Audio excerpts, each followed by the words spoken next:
So, all right. Thank you, everybody, for joining us. I see, Shweta, you are already better. That's good. Today is very special. We have here Ricardo and Roberto, as I've previously mentioned to you. So, Ricardo is back to speak to us about the charging rules and the QDMTT and the relationship between the QDMTT and the charging rules and some special features that can spoil the QDMTT as an actual way to turn off their charging rules. And who read his paper? He has a pretty thorough paper that's on the readings about this, and I really, really recommend the reading. And after that, Professor Roberto from IBDT will talk about jurisdictional blending, which is also a very, very relevant issue about the rules and an issue that will and certainly affects how the rules play out on the relationship between home countries and host countries, and as Roberto puts, the developed and the developing countries. And it surely may provide a line of reasoning for Brazil if this whole thing holds. And as I mentioned before, one thing that is on the roadmap in Brazil is to adopt qualified refundable tax credits.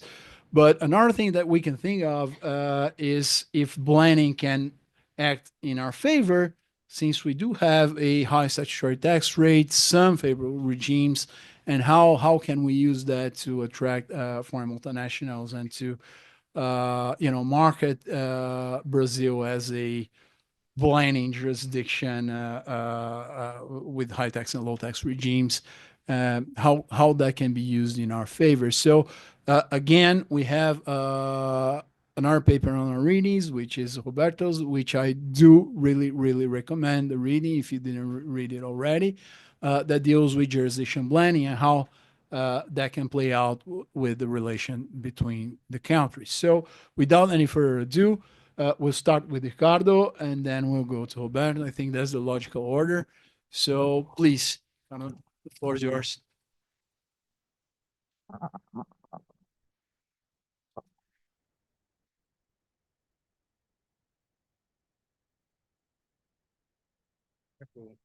Sou visto na câmera aqui? Dá pra parar.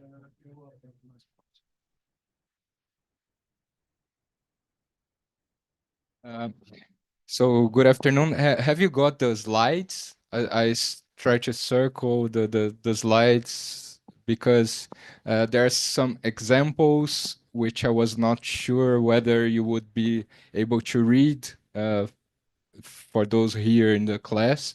For those who are online, it should be okay because the slides will be very clear. But here in the room, it may be a bit challenging to read.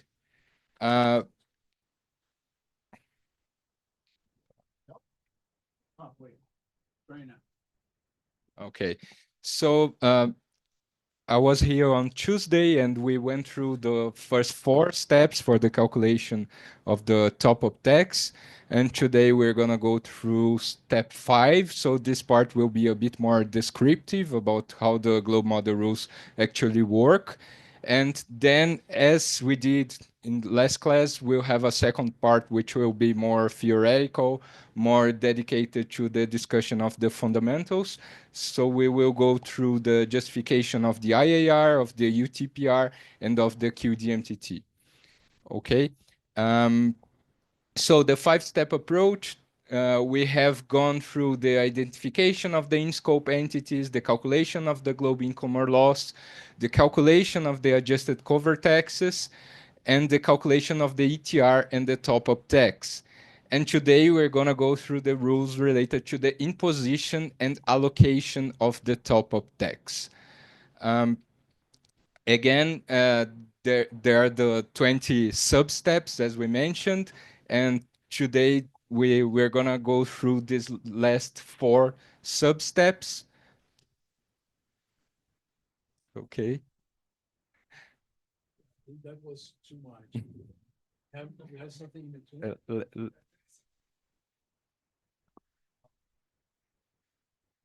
So moving on, I removed the green ones, which I noticed that were problematic last class. Now they are black, so you should be able to see. And if you have any problems, just look at the presentations you have in your computer or cell phone. Um, the I can't read the first topic there because of the Zoom thing.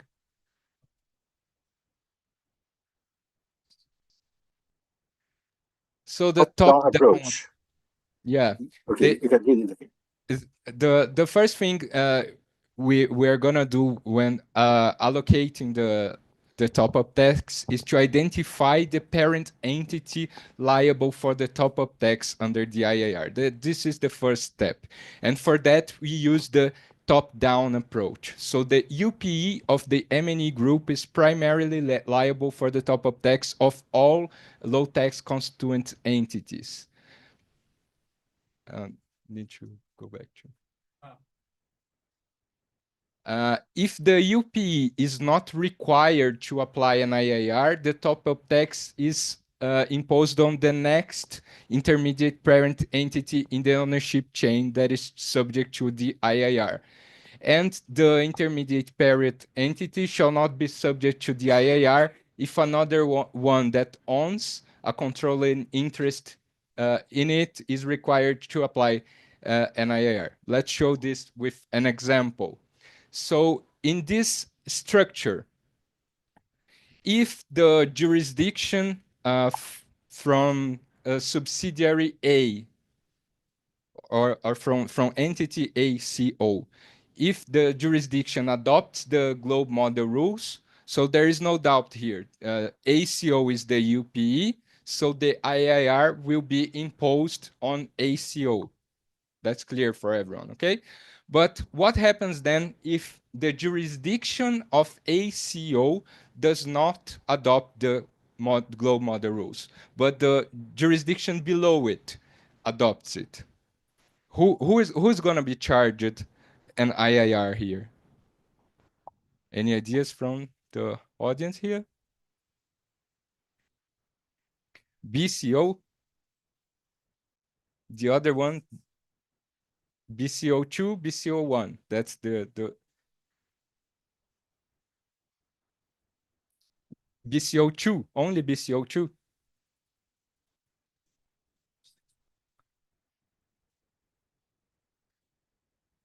BCO1.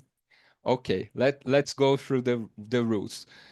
Could BCO1 be charged an IIR? The answer will be yes, because it is an intermediate parent entity that is directly below the UP, and the UP jurisdiction has not adopted the uh, IIR. Okay. The question with BCO2 is more tricky. Could BCO2 be subject to the IIR as well? Uh, Please read the bullet, the third bullet there. The intermediate parent entity shall not be subject to the IIR if another intermediate parent entity that owns a controlling interest in the intermediate parent entity is required to apply an IIR for that fiscal year. Uh, is Does BCO1 own a controlling interest on BCO2? No, it doesn't. No control. Okay. So what happens here is that there is no reason not to apply the IIR on BCO2. So then both BCO1 and BCO2 could be charged and under the IIR. Okay, because they are both uh, intermediate parent entities, and they are in that case you don't have uh, in the case of BCO2 you don't have an intermediate parent entity above it which controls it and at the same time is subject to the IIR. Is that clear? So this third bullet is really important because you need a reason to make this exception here. So you need a reason to exclude BCO2. And that reason would be there is someone controlling me which is subject to an IAR, and that doesn't happen in this case. Okay, so this is the top-down approach. Moving on, POPE. Is anyone familiar with the idea of POPE? It's the partially owned parent entity. So we are here in the first sub-step. So merely identifying the entities which can be subject to the IAR. We are not calculating the amount yet. So merely saying who can be subject to the IAR. Uh, in the case of the top-down approach, I showed you three instances that can be problematic. And now we are moving on again on the same question, which entities can be subject to the IAR? The things change a little bit when you have a pope in the chain. In the case you have a pope, you have an exception to the top-down approach.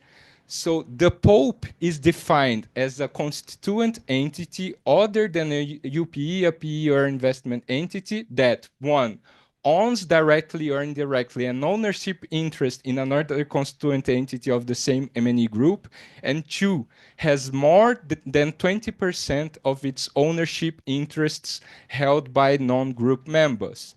In the case of popes, the top-up tax is imposed on the popes that are subject to the IIR in priority to the top-down approach. Again, let's see the example. Which entities are pope in this figure?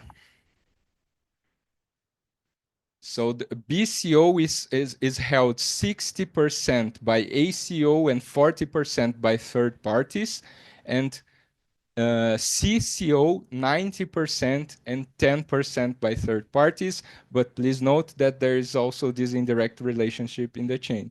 So the question is, so DCO cannot be a pope because it does not control anyone here in the chain, okay?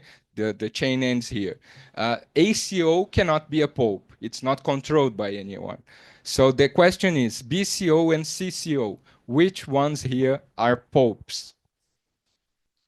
BCO is pope. Why is BCO a pope? So two requirements. First, it controls someone, and it owns an ownership interest in another constituent entities of the same M&E group, and two, it has more than 20% held by non-group members. So 40% are held by non-group members. What about CCO? Is it a pope? No? No? Think again. It's wrong. It's yes. Why it's yes?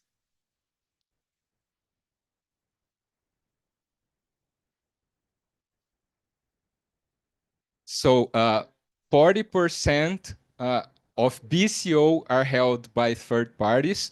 That means that 36% of CCO is indirectly held by these very same third parties.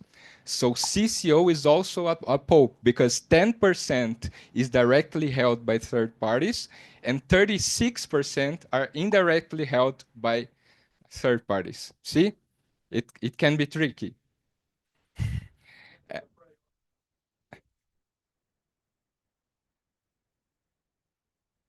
Uh, So we are gonna move on to in the case of popes, the top-up tax is imposed on the popes that are subject to the IIR in priority to the top-down approach. Not necessarily. What the bullet says is that you forget about the top-down approach. Look at the popes. Uh, Sorry if it's a bit misleading the way it's written, but in no sense here we are suggesting the hierarchy between the popes. Okay.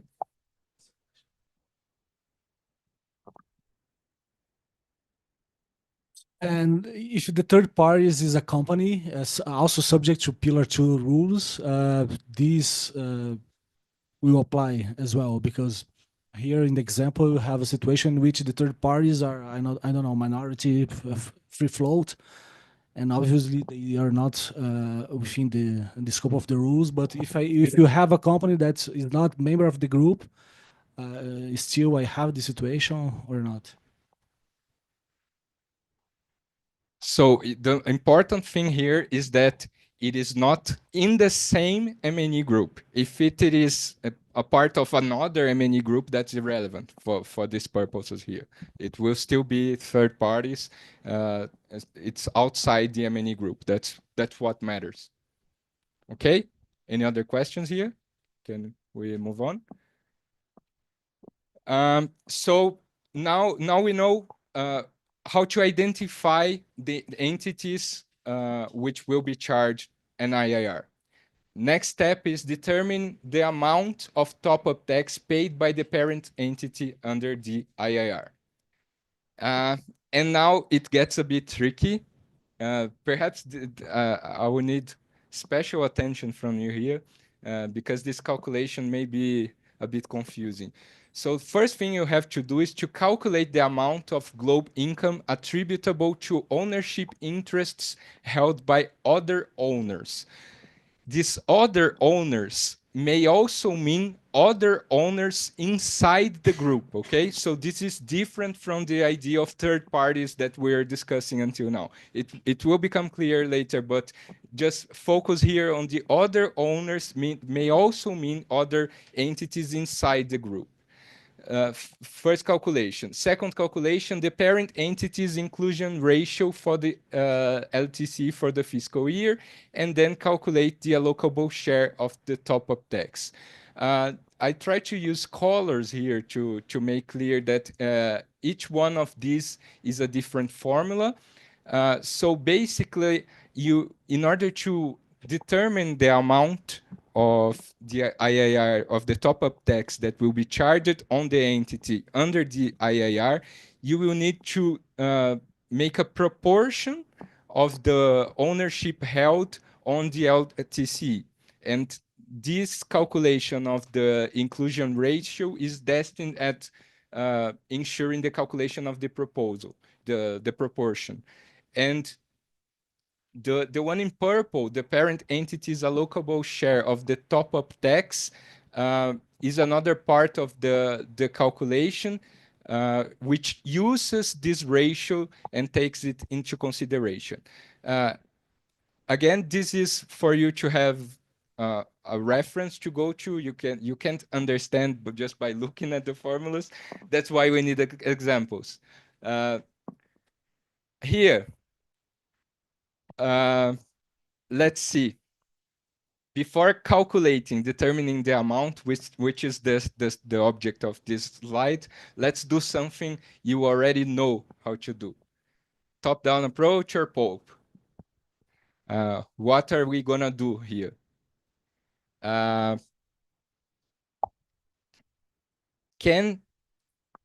Assuming here, country A implemented the globe model rules. Country B did that as well. Countries C and D are low tax jurisdictions, okay? First question, is the top-down approach applicable here?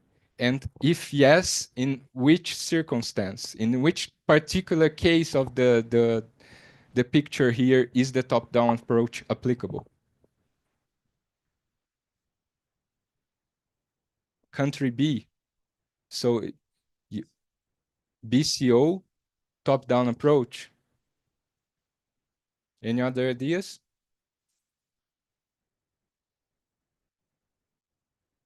Who's the UP? ACO is the UP. Does the top-down approach applies in relation to any of the entities here? Yeah. Top-down, okay. First thing then, ACO holds 100% of DCO. This is a clear case of top-down approach. No further questions here, okay? But let's go to BCO. BCO is not under taxed, so we are not concerned with charging a top-up tax on BCO. The question is BCO a POP? Yes or no? Yes, BCO is a pulp. Why? Because 30% is outside more than 20%, and it has ownership interests in entities also in the group. Is CCO a pulp?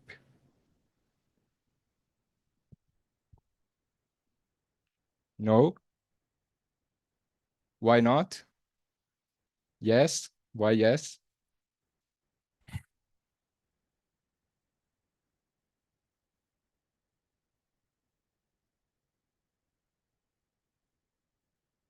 The easy answer is here. So it holds no ownership on other entities in the group. So you don't need to look up whether it has more than 20% outside the group.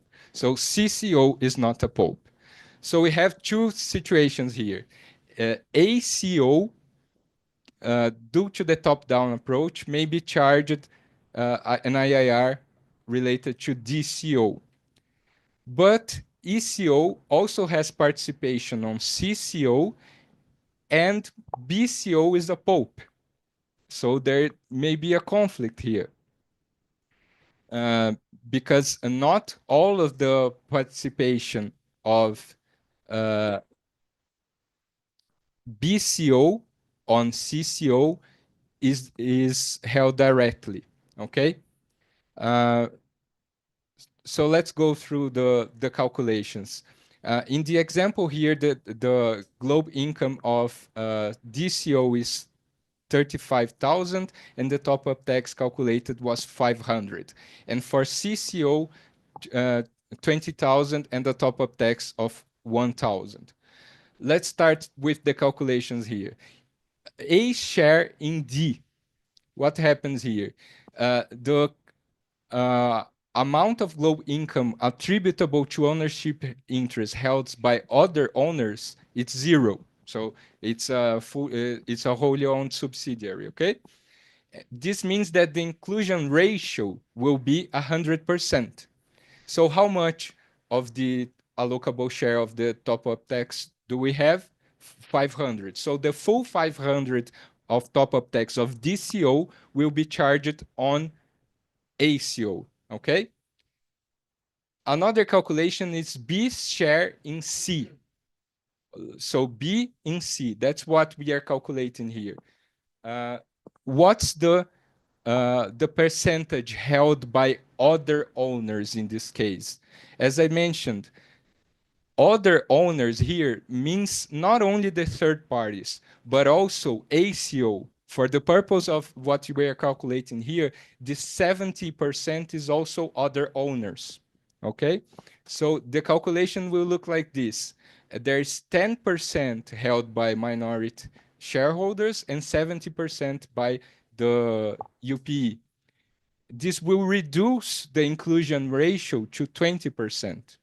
Okay, so 20% of the 1,000, which is the amount of top of tax that we are calculating for CCO, will be charged on BCO. And another issue is A's share in C. Let's go back to the picture here. A holds 70% of CCO, and the other 30% are held by other owners. Again, 10% are completely outside, but what's inside the group also matters here. So there is this 10% of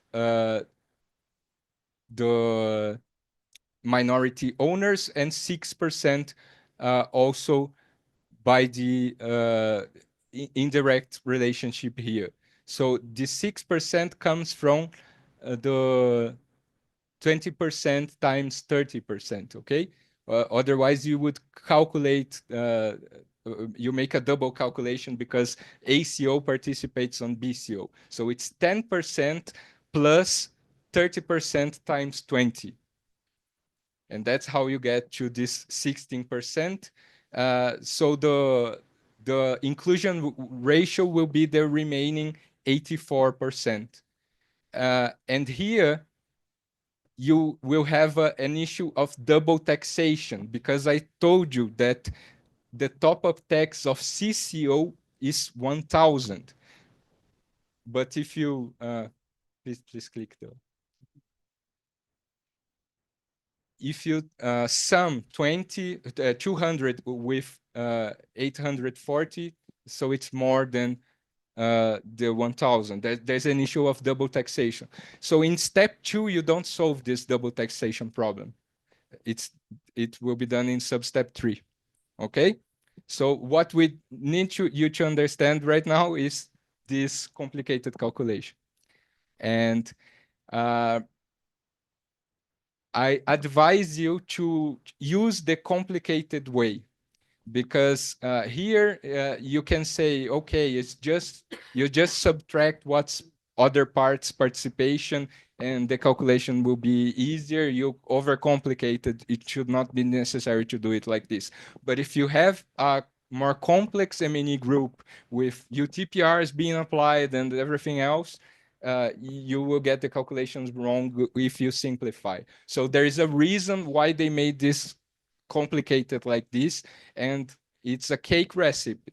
You just follow it the way it is, don't question it.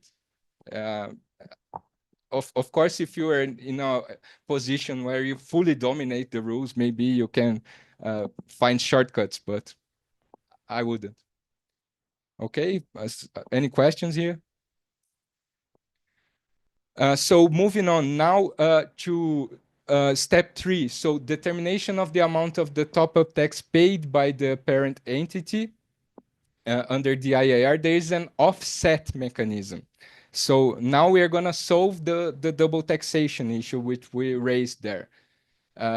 So in the case of the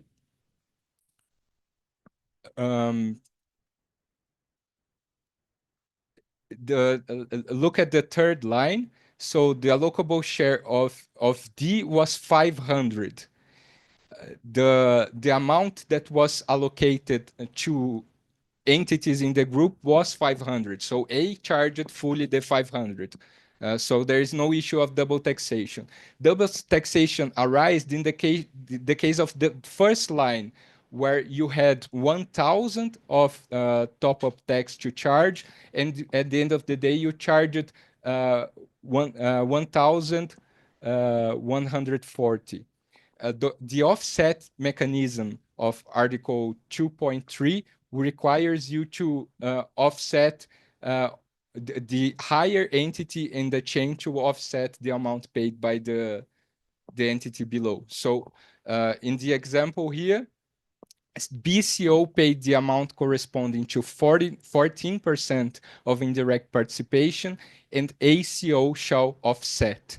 Okay, so just going back to the picture, BCO will have charged the 14% that leads to the double taxation, but the entity required to avoid the double taxation is ACO. So the entity reducing the top-up tax to be charged will be ACO and not BCO, okay? Because BCO is below in the chain.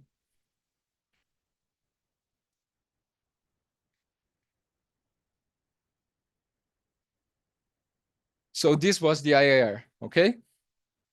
Complicated? These examples I brought are all from the so-called globe examples, which are a separate document. And these are simplified examples. So in real life, there should be something more complicated than this. But they are for didactic purposes. I think they are good. They show the challenges that may happen. Now the UTPR. The UTPR is a backstop mechanism. It charges the amount of top-up tax which was not charged under the IAR. There's another thing. It also broadens the scope of the top-up tax. So basically, you have the concept of allocable share of the top-up tax. So if the UPE holds 90% of the LTCE, the IAR will be proportional. So will be 90% of the top-up tax for the LTC. For the UTPR, this does not happen. You will charge fully, okay? I will show it in the example as well. There are three important considerations regarding the UTPR. The first one is that if all of the allocable share of the top-up tax is subject to an IIR, there is no UTPR, okay? So if all the entities are somehow charging an IIR, and for this reason there is no remaining top-up tax to be charged, the top-up tax under the UTPR will be zero. If this does not happen, you go to a deduction mechanism. So you basically will find in the chain some instances where the entity is not subject to an IIR, and this is because the country has not adopted the IIR. In this case, the amount paid under the IIR will be deductible from the UTPR top-up tax amount. I will show you with an example how this works. Let's say here CCO, you calculate a top-up tax of 100 for CCO. Clear? Let's go to the first step here. Which entities can charge a top-up tax?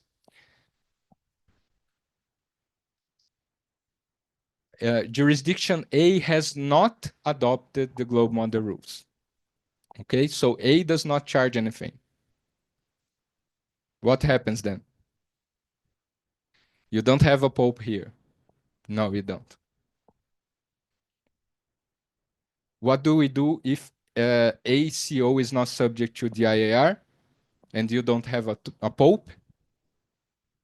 Top-down approach. The next intermediate parent entity, which is BCO. Has BCO is BCO subject to the IAR? Yeah, jurisdiction B has adopted the globe model rules. Okay, so, but can BCO charge an IIR over the full participation of the M&E group on CCO? No. How much can it charge? 40% only. Okay. What happens with the remaining 55%? You go to the UTPR. Okay. See, when I said that the UTPR broadens the scope, what I meant by that, if jurisdiction A had an IIR, the amount payable here would be 95. A would be charged 95 and not the full 100. Why is that? Because third parties hold the remaining 5%. That's the reason. Okay? But under the UTPR, it doesn't matter. The full 500, the full 100 of top-up tax will be charged. Okay?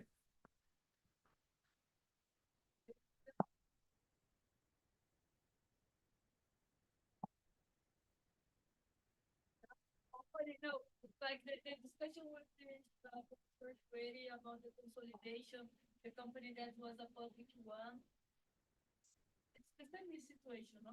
That there are a part of the company that is not under although are under the control of the A company, they are not owned by they are owned by third party. Sorry, may I ask you, the chair, please to speak in the microphone? We cannot hear.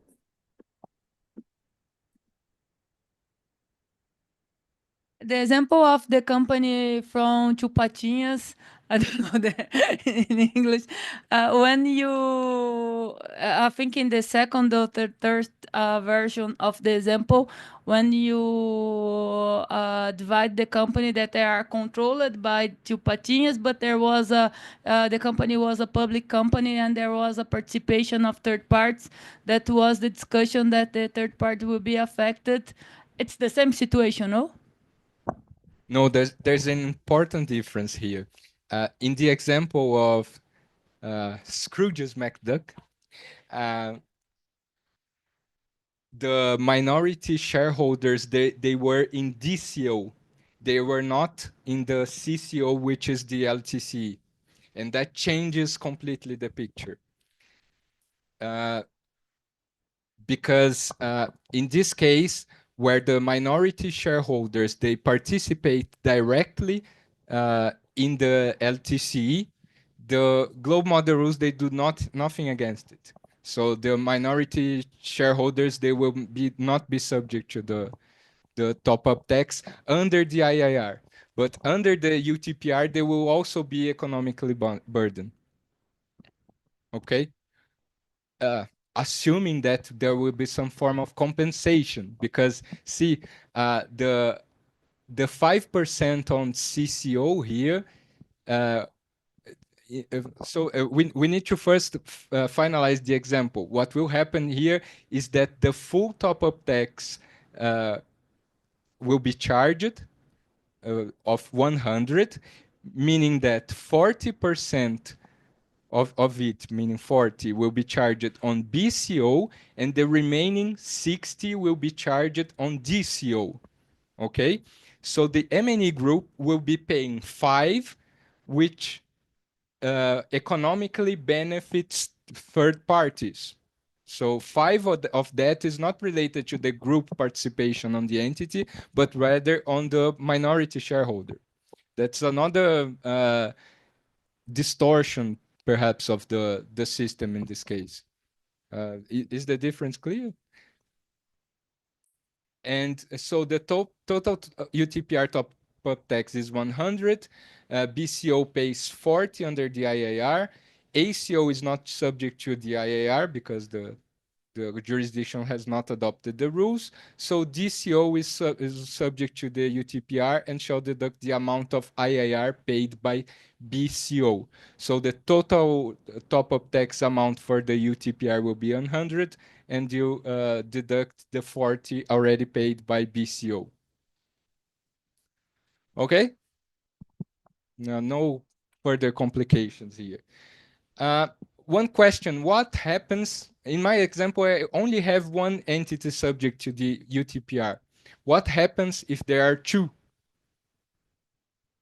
Do they divide the top-up tax? How much of top-up tax will be charged on each of the entities subject to UTPR? Is there double taxation? Good. So the colleague here answered correctly. If more than one jurisdiction intends to apply the UTPR, there is a formulary allocation. There is a UTPR allocation keys, which takes into consideration number of employees and total value of tangible assets. The formula looks like this. So basically 50% is the weight of each of the factors, and you basically have to proportionalize how much of substance considering all the UTPR jurisdictions involved. Uh, so I was more than once questioned, like, what happens in this case? The people tend to think, UTPR will be a mess. There will be no control over who is charging on UTPR. But no, there is a mechanism for that. There is a formulary allocation, and this is the feature. Just to finish the descriptive part on the UTPR, there is this feature which is in the globe model rules, which says that the UTPR is charged by denying a deduction. That's how you charge the UTPR. You deny a deduction instead of charging a tax. But when you go to the commentary, the UTPR can also be charged as a separate tax. So all these discussions you see, this will be unconstitutional because you're denying a deduction. It doesn't matter for the UTPR. You can simply charge it as a separate tax. You're not obliged to deny a deduction. It's simply a payment mechanism. It's not spelled out in the globe model rules, but in the commentary, it's very clear that you can either choose to charge it by denying deductions or by charging a separate tax.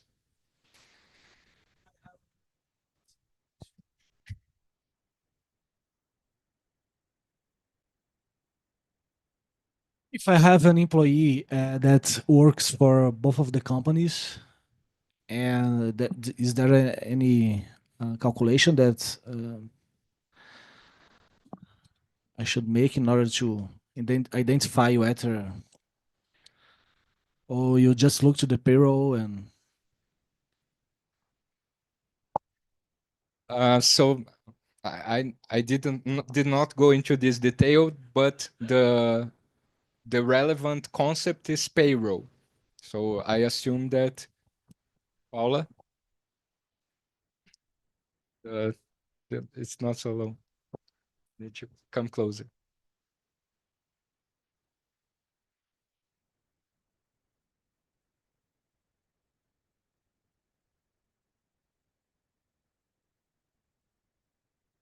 No, so generally, employees that work for several group companies, their costs are already allocated to the companies according to the work under transfer pricing rules.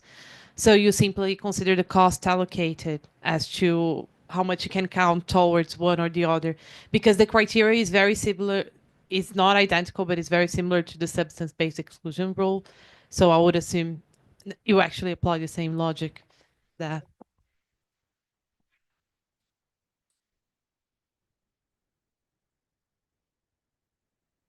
Yeah, in the formula you also yeah, it's number of employees. I would need to check if there is a difference between the number of employees used here and the payroll used for the substance-based income exclusion. Yeah.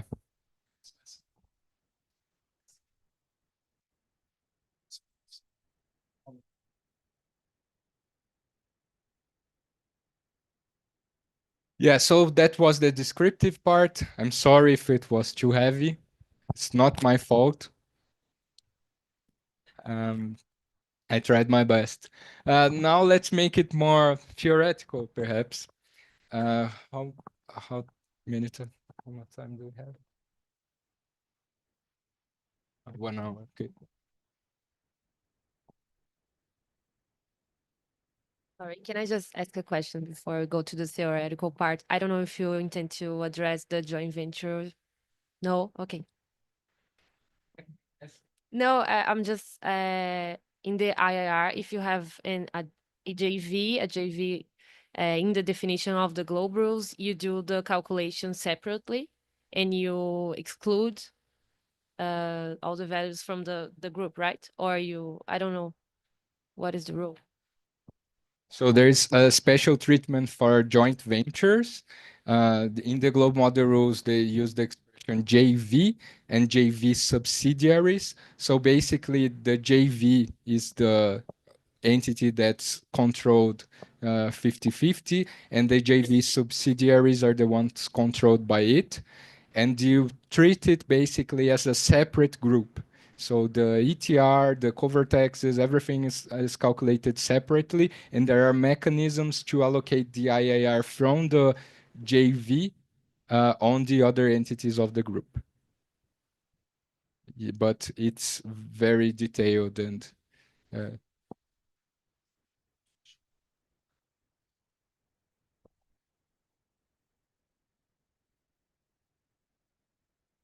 I was saying that in case of JV, if you want part of the joint venture, 50% of the group, and is below the threshold, the 750 thousand, no millions euros. So the global rules will only apply for the other 50 group if this part of the joint venture is within the scope of the rules. No. The JV is a constituent entity. So you make the calculations for the purpose of the threshold, considering that the the JV is part of the group. The 100%, I'm not sure of that. Maybe proportionally would make more sense. We can look it up afterwards. Anything else? So the justification of the IIR. Have you ever thought that the IIR is a misnomer? So the name is wrong. It's an income inclusion rule. Do you include any income somewhere? Is there income inclusion under the IIR? You calculate a top-up tax and charge the top-up tax on someone. Is that income inclusion? It's the inclusion of a tax that you have already calculated, okay? Is it clear for everyone? Am I... It's clear, okay? And why is that? Are they unable to give names to things? No, the reason is the history of the rules.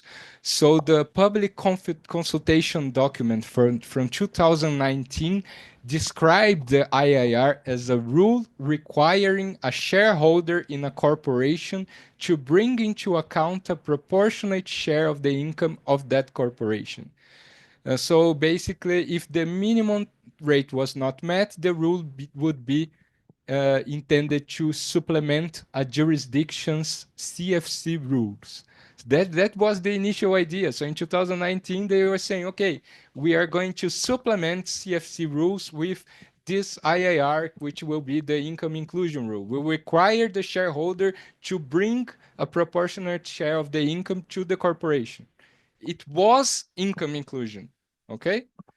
And the blueprint goes on also. This is 1 year later, 2020, 2020, would operate in a way that is similar to a CFC rule, would require the inclusion of income of controlled entities and income of the parent entity, and therefore the name, and would effectively operate by requiring a parent entity to bring into account its share of the income of each constituent entity located in a low-tax jurisdiction. And more than that, it would be structured either as a deemed distribution provision or a person de veil provision, directly attributing income to the parent entity. So that's why it's called income inclusion rule, because when they were designing the rule, they thought it's gonna work like this. That was the initial idea. But then when you go, by now you already know that the rule that was actually approved, it doesn't work like this, completely different. So when you go to the globe model rules, the wording makes it very clear that the income being taxed is that of the LTC, and that no inclusion in the parent entity's tax base is provided. So that's the wording of 2.1.1. The UPE shall pay a tax in an amount equal to its allocable share of the top-up tax of the low-tax constituent entity for the fiscal year. There is no income inclusion. Allocable share of the top-up tax. Reference to an allocable share is merely intended to acknowledge that the liability at UPE level should be proportional to the ownership interests held in the LTCE. The rule in no sense suggests that income is attributable to the UPE. Okay, that's very important when you consider the mixing that there is between IIRs, CFCs, and also the discussion on tax treaties. So this changes completely. Here it's very clear that what you're taxing through the IIR is the entity located in the other contracting state. And there's no doubt about that. There is no possibility of saying, no, you're taxing the income of the controlled entity, which I'm including. No, that's not Ricardo, what happens. Ricardo. Yes, I was missing you, Professor Shady. Yes, of course I agree with you, you know this. But just remember that what they try to say is that Article 7 would not protect a company, a state for taxing its own taxpayers in any way it wishes. I disagree, I disagree on this. But just mention that in principle, it is irrelevant for this people, for this doctrine, where who uh, who this profit belongs to. Since the taxpayer is a resident, it could be taxed illimitedly. And now, especially when you consider Article 1 and 3 with this saving clause, which says that nothing in the treaty will be enough uh, to to stop a country to tax its own taxpayers as it wishes. So, in the present, if you consider the present wording of the treaties, Article 1, 3, I would say that this is not relevant anymore. But for all the treaties, yes. And I believe that you are correct in this objective approach, but we are not the majority. I must say that I wrote with Pedro Schweire. I wrote the article in Intertext, and we also showed that even for the purpose of the commentary, the income inclusion rule would not be embraced, because when the commentary speak of CFC rules, they speak of rules on attribution of income. So the countries are free to design their own rules on attribution of income. And then again, the IIR is not a rule on attribution of income. It's a tax that takes as a calculation basis the profits of an entity located in another jurisdiction. Uh, we didn't have enough, I must say, no, don't know if patience or time to investigate the savings clause. But I have the impression that the IAR could be problematic also under the savings clause. But now I'm speaking without a deeper study on the topic. Anyone else here?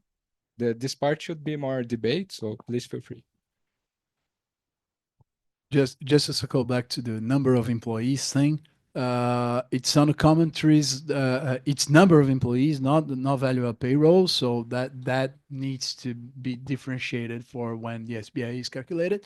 And when I go to definitions on Article 10 and the comments to the definition of number of employees, in the end, it says that if one employee is hired by one constituent entity but render services by another one, it should be attributed to the former. So it's the one who actually pays his payroll.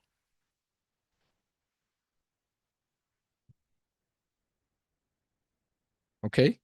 Any comeback on that?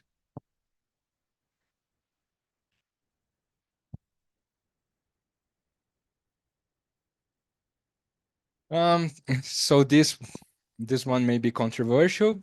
IIR against CFC rules.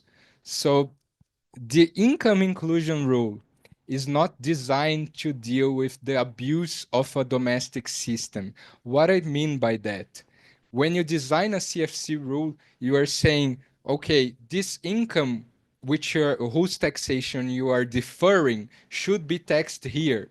So the CFC rule, it protects the tax base of a domestic system. You know that income somehow should belong to the jurisdiction applying the CFC rule. At least this should be the rationale. But in the case of the IIR, the effort you make is the opposite. You find the low taxed income somewhere, and then you try to allocate it to someone. You find the low tax income, and then you say, someone should tax it. Who should it be? Okay, top-down approach. Okay, Pope. Okay, UTPR.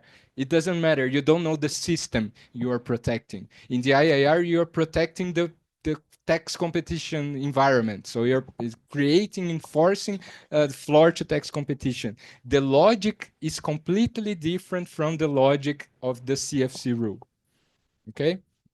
The answer regarding the country to which the taxing right should be allocated is not clear. Again, top down, bottom up, depends on how the group is designed. The income is not being restituted to the country from which it has been artificially shifted. Uh, and yeah, I guess I made my point here on all of the bullets. I think you are 100% correct. And just circling back to our first meeting, where Professor Aviona said that, well, this whole thing, and he was talking about UTPR because that was under scrutiny under the American sanctions. This whole thing is not more extraterritorial than the CFC rules already are. And I have a hard time agreeing with that because, as you said, when you have CFC rules, you do have a rationale that the country charging it has a relation to the income that it's charging CFC rules too. So it's usually passive income. You're talking about the home country, and you have a relation. Here, the IRR, you don't. You might find some, but it's already not. And UTPR is definitely completely unrelated. It's just as a means to police the worldwide police of the tax competition system. But I have no relation whatsoever because I have a subsidiary of a group to the income that I'm charging. So I have a really hard time accepting this affirmative that it's all the same and it's all extraterritorial in the same manner. Well, they might be extraterritorial, but at least I have some relationship to that income in the CFC regimes. Even the American one that you don't even need to have control. You have to have American control, but not control within a group, which is different from most of the other CFC rules. But even in that one, there is sort of a relationship to the income, and here you kind of lose it. So yeah.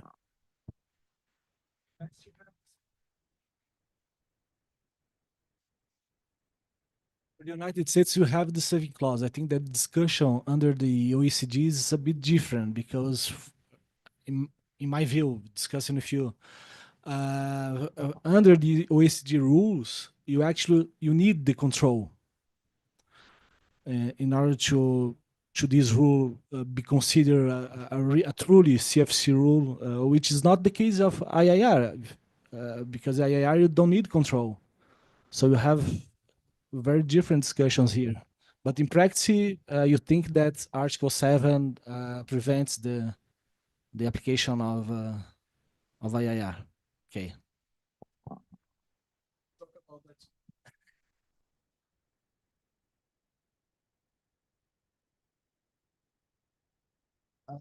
Okay.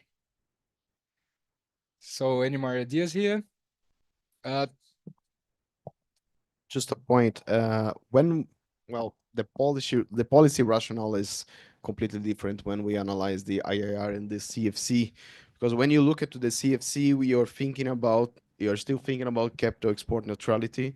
You're thinking about taxing investments abroad in the same way as you would tax that domestically. And the income inclusion rule guided by the policy consideration is completely different, as Ricardo told.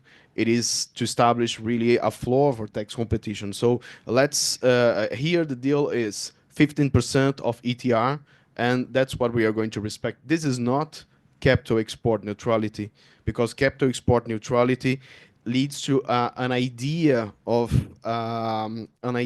equality. It's inter-individual equality. So I should treat my individuals, my residents, in the same manner. But when we are talking about income inclusion rule, it's a global deal. So let's stop race to the bottom and let's just provide for something that we all should agree about. Of course, we didn't agree, just a small number of countries agreed, and the rest was imposed by the rest of the world. But this is the deal. So it's like a kind of a balance in it's something in between. It's not we're not talking about capital export neutrality, neither capital import neutrality, but it's something much more like against tax competition, and let's just stop that. And well, in my presentation, we are going to discuss a little bit of what happens when some countries does not have anymore any tax incentives for attracting FDI. So well, we tend to valorize other factors, non-tax factors, as a mean for attraction, or other kinds of arbitrage. So I can just change my environmental laws, and by flexibilizing environmental and labor laws, now this is the field of competition. So let's compete in this field and not anymore in tax. But here we are just concerned about tax. So what matters is let's tax no matter where. And this is what income inclusion rule is about. Yes, sure.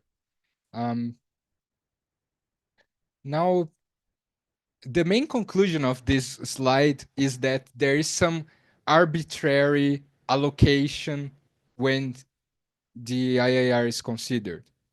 Uh, if it's not arbitrary, then there must be a justification for the choices that have been made. Can anyone find an explanation for the top-down approach? Why the top-down approach and not a bottom-up approach? Why should the tax be charged on the IIR? On the UPE, sorry. Why the UPE jurisdiction has a preference? And why a separate treatment for the Pope? That's the subject of the next slides. The blueprint tries to explain the top-down approach. There are three levels of explanations. So the first one is to reduce compliance and coordination issues. So if you charge the IAR on the UPE, it's easier. It's only one entity calculating and being charged for the whole group. Okay, so compliance and coordination.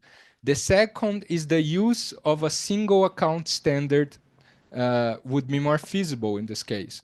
So if I'm charging everything on the UPE, then using the UPE gap will be a good alternative. And at the end of the day, this is also a practicability argument. The only conceptual argument that is brought is consistency with jurisdictional blending. So they say the M&E group is defined with reference to the UPE. So it's more appropriate to give priority to the UPE jurisdiction. That's the so this is all written in the blueprint. They have these three sorts of reasons. The first two are practicability, basically, and the third one is conceptual. In the thesis, I criticized this conceptual foundation for the top-down approach, because the mere choice, see that in the end of the day, the IIR is dealing with nexus. That's what matters. The IIR is a rule on nexus. So who should charge this tax? And the answer is top-down approach. Why? Because jurisdictional blending. And so there is not a logical relation between jurisdictional blending and charging or the acquisition of taxing rights by the UPE state. Okay, so I understand that the top-down approach is not grounded on conceptual reasons. It is grounded on practicability reasons, because the first two reasons you can't really disagree from that. Of course, it's more simple if you do it this way, but the conceptual one is a bit flawed. Okay, any ideas on that?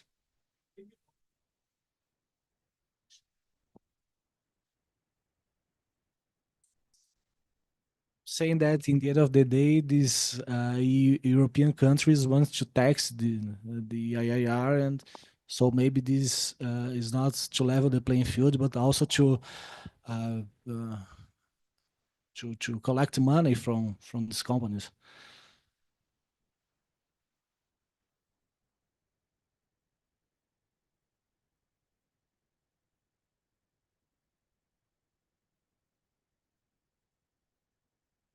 I think the problem is that if not them, who, right? What is justifiable? And if you think about Nexus, uh, Nexus is only with the host country, right? And what the only thing justifiable here is the QDMTT as far as the allocation of tax revenues is concerned. Or if you take a capital export neutrality view, you might do home country taxation, but then I don't know if it's exactly what the IRR means. So that's when I wanted to hear your thoughts about what would be justifiable. It's only the KMDTT, or would there be another way to allocate an IRR that would be better than this one?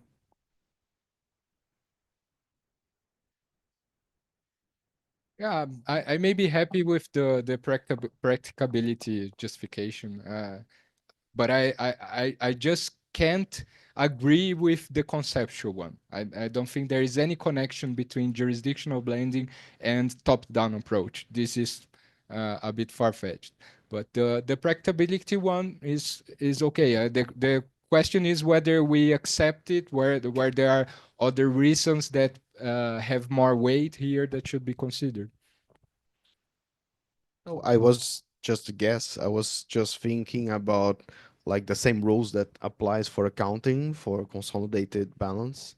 So that should be like this is the well, this is the mechanism through which the globe rules apply. Of course, big interest in the major exporting capital exporting countries. So this is pretty clear, and the inspiration, although it's not the same and the policy reasons are different, of CFC rules. So I think that normally the exporting capital countries would apply the CFC rules. They are losing more money when countries start with tax competition. So maybe, well, it would be natural for them to impose it primary as a primary rule, ordinary rule. Yes, that's also a good point. Uh, top top down approach. Okay, that's it. What I have to say. What about the Pope? Sorry, Ricardo, can I make a commentary Sure, here? sure. It's Michelle. Because yes, it's Okay, me. go on. It's a me. In the last meeting, you said that the blueprint didn't consider the KMDTT. So when we include the KMDTT in this equation, uh, is there a reduction in the compliance and coordination issues? Even if you think about the UTPR and the IIR relations, I'm not sure if there's a reduction in compliance, but because if you need to check the checks and balances, if the IIR Is Michelle is frozen or are we frozen? sorry, I don't Sorry, know. You are Michelle. We are frozen. We lost you, and now you're back. Please start again. okay. Can you listen to me? Yes, now it's all right. My point is, in the last time you said that the blueprint did not consider the KMTT. When we include this KMTT in the equation here, I'm not sure if there is a reduction in compliance and coordination issues from one point, and from another point, uh, even the relation between IAR countries and UTPR countries, when you have these checks and balance, when you need to see if the IIR is being correctly applied, we will have to have compliance costs related to the application of the rules. So I'm not sure if this reduction in compliance and coordination issues is 100% accurate. I'm not. I would like to listen to your Yeah, your yeah, sure. considerations on that.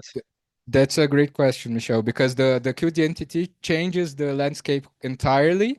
So after that, instead of one single jurisdiction charging the IAR, you will have multiple jurisdictions charging QDMTTs. So basically, what happened there is that collecting revenue became more important than reduce complexity. So at some point, we accepted that it would be okay for every jurisdiction to charge their own QDMTT. Uh, and also because this is more justifiable from a conceptual perspective. Then again, Nexus. At the end of the day, the charging rules and the QDMTT, they are essentially rules on Nexus. And from a Nexus perspective, the QDMTT makes much more sense. And then you can leave behind these practicability concerns, and everything is in place in a more a smoother way. Okay. Uh, on the Pope exception. So, any ideas why the Pope exception? Why would you accept the treatment for popes? Uh, the argument which you find in the blueprint is that the top-down approach could incentivize split ownership. Basically, because you only charge the allocable share of the top-up tax, the idea would be that, okay, if I'm splitting the control, sharing it 30% there, 20% there, I'm avoiding the top-up tax. And this sort of structure could be incentivized. And when you use the Pope treatment, what happens is that the fact that you have in the chain an entity which is held substantially by other uh, by third parties, you won't affect the amount of top-up tax being charged. So at the end of the day, if you have 30% held by third parties, you will pay the same top-up tax as you would otherwise. So that's the reason for the Pope treatment. That's how it is explained. So it ensures that the IAR applies more comprehensively to the income of the LTCE, even if a part of the income is not beneficially owned by the UPE. Uh, there is an issue of nexus here, of course. So the taxing right is shifted from the UPE jurisdiction to the jurisdiction of the Pope. The problem is not discussed as such in the material, so they don't care if the nexus is being shifted. There is no big discussion here. The issue is practicability and the economic distortion that they wanted to avoid. Okay, uh, let's now go to the UTPR, which is maybe the most interesting topic to discuss from this perspective. Deja vu now. Have you ever thought that the UTPR is a misnomer?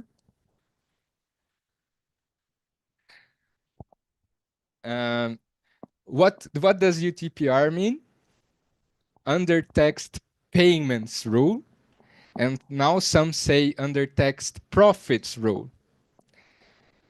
The truth is, the truth is that you can find under text payments rule in the blueprint, in the public discussion documents, but you don't find it in the globe model rules and afterwards. What do you find there? You find UTPR without saying what it means. And you never find UTPR as under text profits rule in any of the commentary, the administrative guidance. That's something that was made up by the doctrine and some countries have adopted, but the OECD and the inclusive framework, they do not refer to the UTPR as under tax profits rule.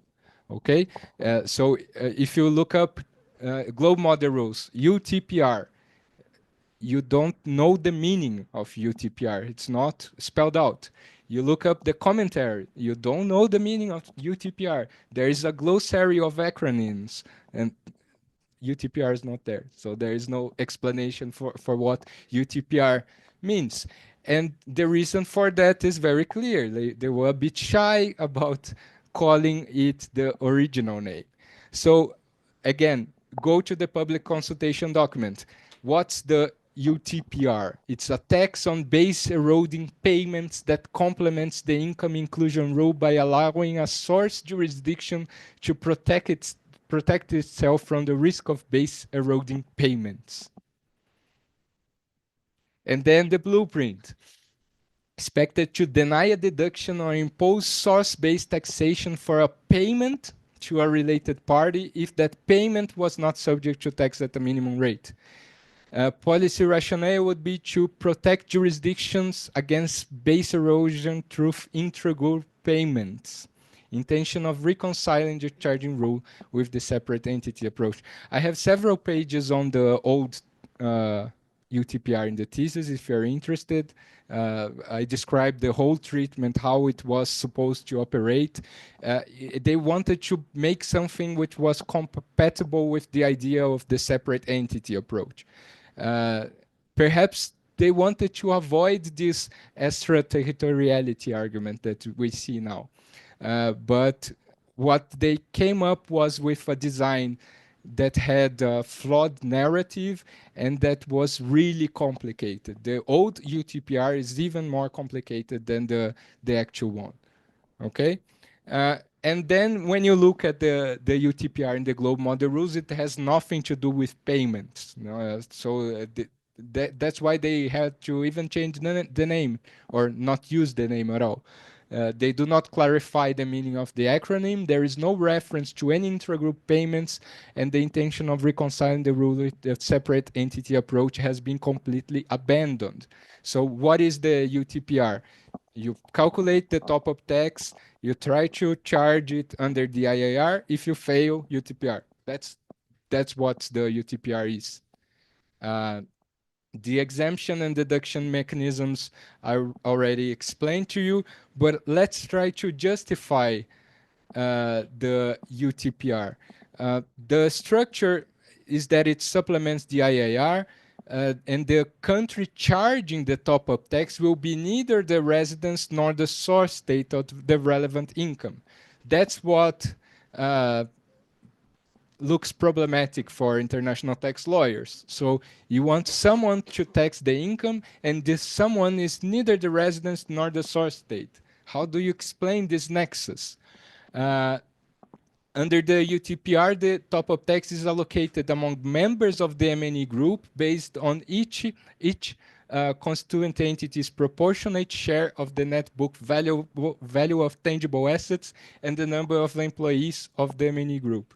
So explaining the UTPR is hard. Explaining the UTPR together with the formula to allocate the tax is also hard.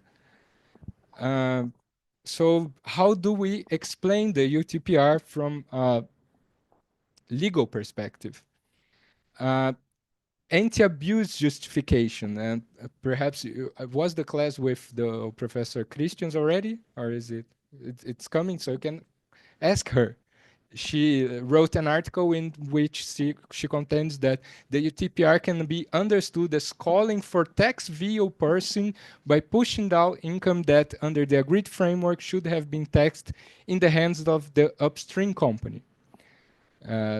That's how she defends the rules. One of the ways she defends together with Tarcísio Magalhães. Even if you can find this justification when considering the blueprint, and I find this really flawed, in the globe model rules, there is no room for that. I don't see how you can contend that there is some form of veal person here. Nothing in the UTPR resembles the former profit stripping idea, and there is no attempt to input income of the LTCE to the constituent entity being charged by the UTPR. Okay, I can't defend this position. And in the very same article, they also make the enterprise justification. So economically, all the entities' respective tax attributes pertain to and affect the entire group. So they try to make this MNE group defense, saying that it's the M&E group. No matter who is being charged, it's part of the enterprise, it's part of the doctrine. So perhaps it's useful to consider what we discussed last class on the definition of M&E group. We showed that there are groups and groups. There may be no synergy. There may be groups that have entities which are due to a portfolio strategy. There are distortions related to minority shareholders. Um, and Christians and Magalhães, they are here also in good company. Professor Picciotto also makes a similar argument. It would be totally irrational to treat a subsidiary that is part of a mini group under common management and control as if it were an independent legal person.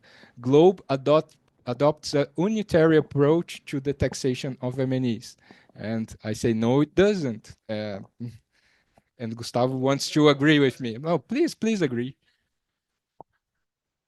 It's just that you're not taxing the group's profit. That's the thing. I mean, you're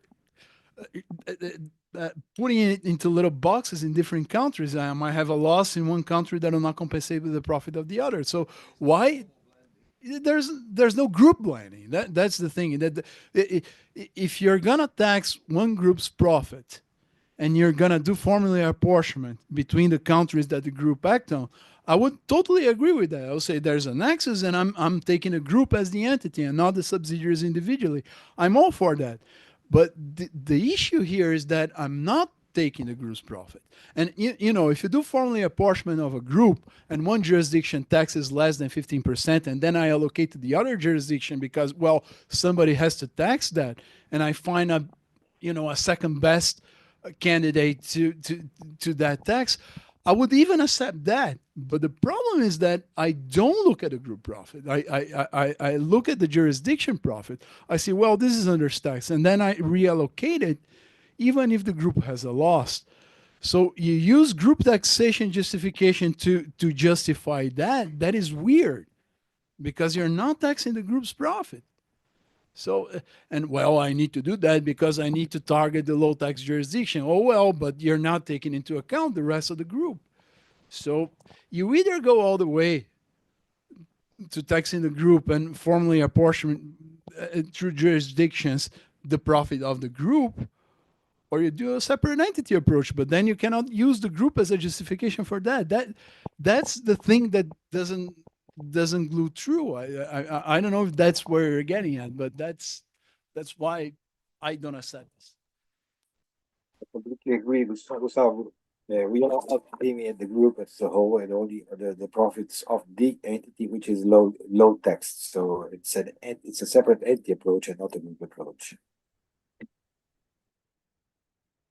Yeah, I agree with both of you that that's what I wrote. I wrote that. So the argument ignores the actual design of the rules. So it's sort of wishful thinking to say that there's an enterprise justification behind that. Just If I look at the remember, rules. if I remember your thesis, you discussed this one about this argument of ability to pay. You said there it's not ability to pay of the group because you consider each entity separately. Yeah, that as well. I was thinking here, even for permanent establishment, if you have a resident company that has losses, in the end of the day, you have to tax the low tax permanent establishment, which it's crazy. So you cannot say that you're taxing the group at all. Well, but it's easy to agree. So I hope you have this discussion with the professor as well. It's a good opportunity. Enjoy it. Um, what I think is that the UTPR is a measure of last resort. So I quote here Professor Arnold, a necessary enforcement mechanism or anti-avoidance rule to reinforce the effectiveness of the Pillar 2 minimum tax. That's what it is. Anything else is try to put lipstick on a pig. The UTPR can only be justified as a measure of last resort aimed at ensuring a floor to tax competition, which is expected to play a minimum or limited role.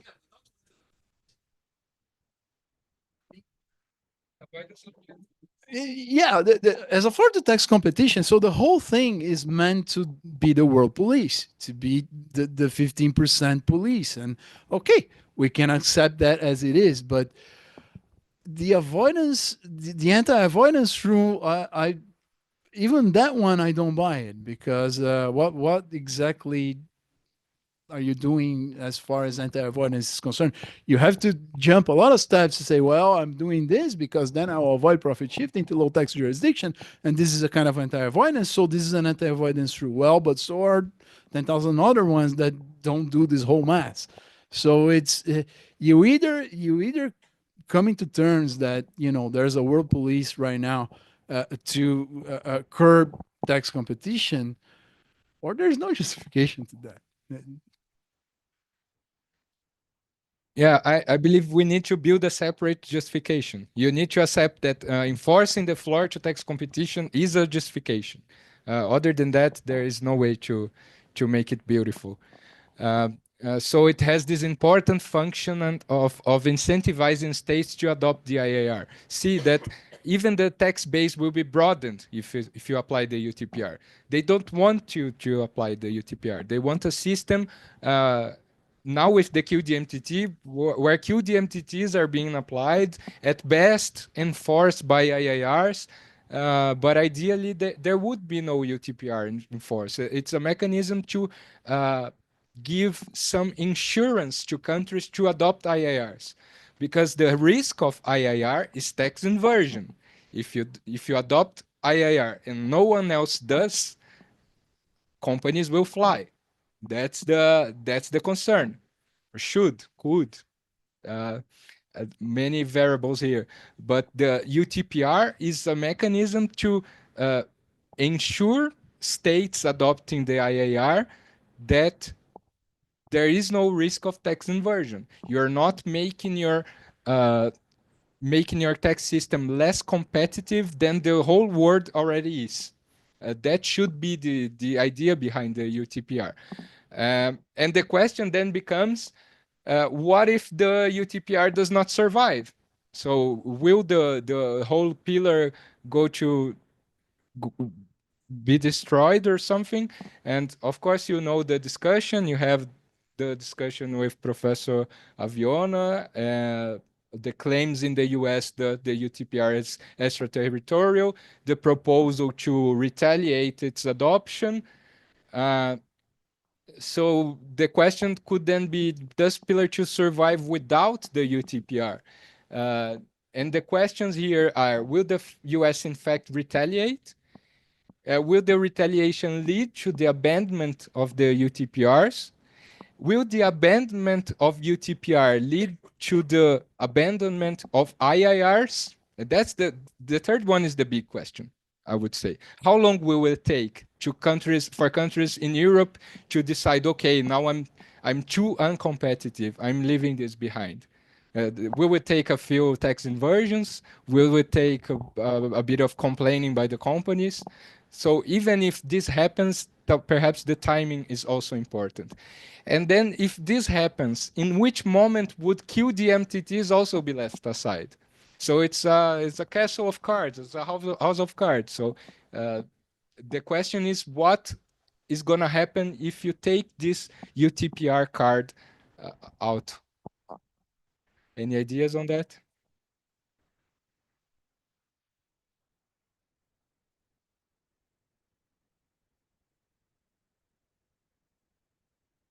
And the number of weak spots of the UTPR are not few. There's now the U.S. Thing that we don't know how to play out, but it's a big thing. There's a legal risk, and somebody taking it to court. It's already there in Belgium. We don't know how that will play out. Of course, it's within the EU, and the EU probably will try to protect what it's done in its own directive. But we can probably see some weird results. And countries that are not in the EU, people might take a UTPR to court, and if they start having some success on court challenges of UTPR, it might lead to no adoption, and the European Union will be alone in that. And of course, you can go back to Professor Tsui's argument yesterday that it might not be a very good idea to adopt a UTPR at all, because if the business of the subsidiary in your country is marginal, it might lead to driving out business. So we need to comprehend what would the UTPR mean in regard for a country to lose its business, to drive away FDI. And if there is an alternative between two countries that I can invest in, one that has UTPR and the other that doesn't, I'll probably choose the one that doesn't. If IRR is not something that is thoroughly adopted by all countries. So if there is a chance for the UTPR to be applied and to drive the profit of my business even to a negative manner, because and not a negative profit, as Professor Tsui was saying yesterday, which take into account opportunity costs, still be a profit, but not enough profit for me to go into that investment. But UTPR can lead to negative profit, negative book profit, because I'm gonna tax a profit that is not even there in that country and in that business specifically. So I don't know. It might be the case that countries say, well, I don't know if I'm willing to adopt that, even if the US doesn't retaliate, even if courts do uphold that it's okay. It might not be a good idea if somebody else is not adopting it, and in a world that there is no IRR. And then if with no UTPR, IRRs might fall, and without IRRs, QDMT will fall. So do we have a solid foundation for this thing? And circling back to what we were discussing yesterday, did we do the right thing in adopting it in 2024? And I don't think we did, but anyway.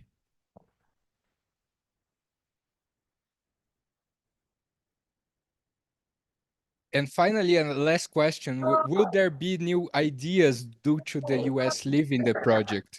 Because even if the UTPR is not there, maybe something else is there. So they are really creative. We've learned that. And they are really invested on that for a decade now.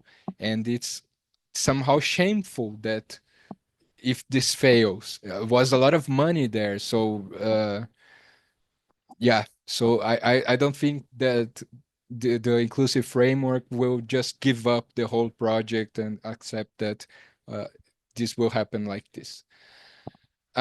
So now we have 10 minutes before Roberto's talk.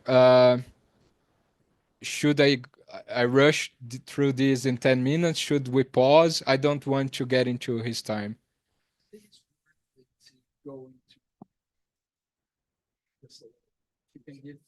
No, no, I won't take the 5 minutes. There's no option. It's either rushing or pause. Okay. So QDMTT, it has two functions, a primary allocative function and a secondary simplification function. So it prevents an IIR or an UTPR from being charged. That's the whole point of the QDMTT. I would charge the tax instead of you. And the secondary simplification function. It's easier to enact a QDMTT than to reform the system. Because of course you could think, okay, I would just reform my system to raise my taxes exactly to avoid the IIR from being charged.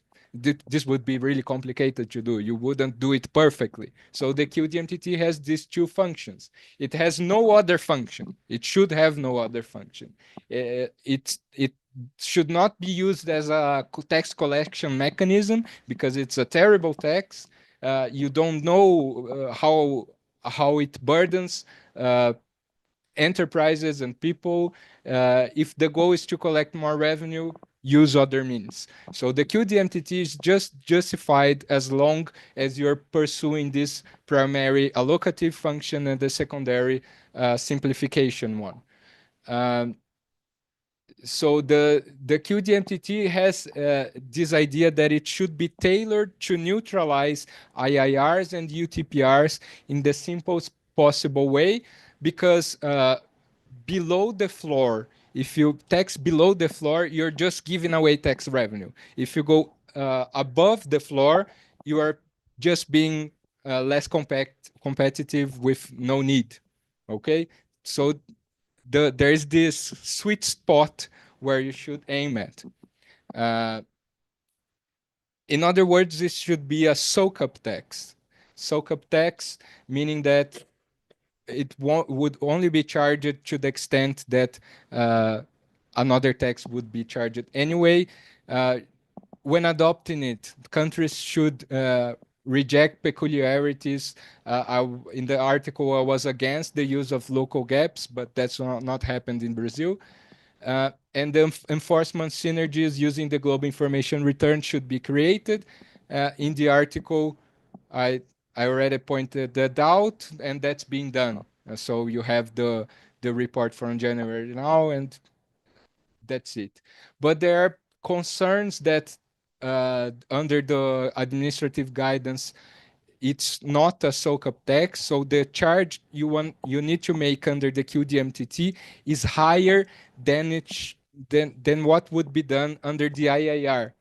You have three examples here: interaction with guilty rules, push down of CFC rules, and the charge of the QDMTT on the total amount of the jurisdictional top-up tax. So these are three differences which are really important and make a difference, but they are there. They are the administrative guidance. If you don't do it like this, your tax is not qualified as a QDMTT.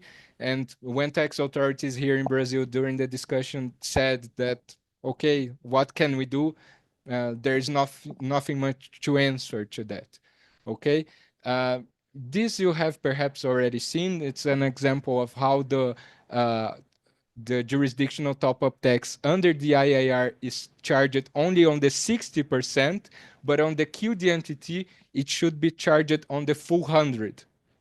I never understood that, why they did that in the globe model rules, or more precisely, in the administrative guidance, because you can't derive that from the globe model rules. This is the paragraph where this treatment is spelled out. And in the article, I also made suggestions on how to correct that. So it could be made by means of the commentary. You don't need to change the globe model rules. If the UP country doesn't have an IRR, the UTPR would be also 100, right? So and it's very weird because if you turn off the IRR, then you have more. The IRR is the safest one. It could be understood as an incentive for countries to adopt the IRR, but it's so weird. Yeah, so what I understand is that standard of comparison for the QDMTT should be the IAR, not the UTPR. The UTPR has this punishment idea. No one wants a UTPR. And for some reason, the amount which will be charged under the QDMTT is the same as under the UTPR. And here is how to correct that if you want to take a look in the article, which is in the literature that is suggested. A few words on the safe harbor. So there is the QDMTT safe harbor in the July administrative guidance, which is basically a seal of quality. They say, okay, good, your QDMTT is complicated enough, you are enforcing it properly, so I will look at you and say, for the whole world, the top-up tax in your jurisdiction will be 0. So there will be no clash between the QDMTT and the IIR. So we often say that, okay, there may be problems of the applicable gap and adjustments which can be made differently. And in the end, even if you apply a QDMTT, it does not neutralize completely the IIR. This is true for the QDMTT, but if you're under the QDMTT safe harbor, this will not happen. The QDMTT safe harbor means that you have the seal of quality where no one will even try to apply an IAR on you or an UTPR or any other charging rule. Okay, and this is basically to show the impact.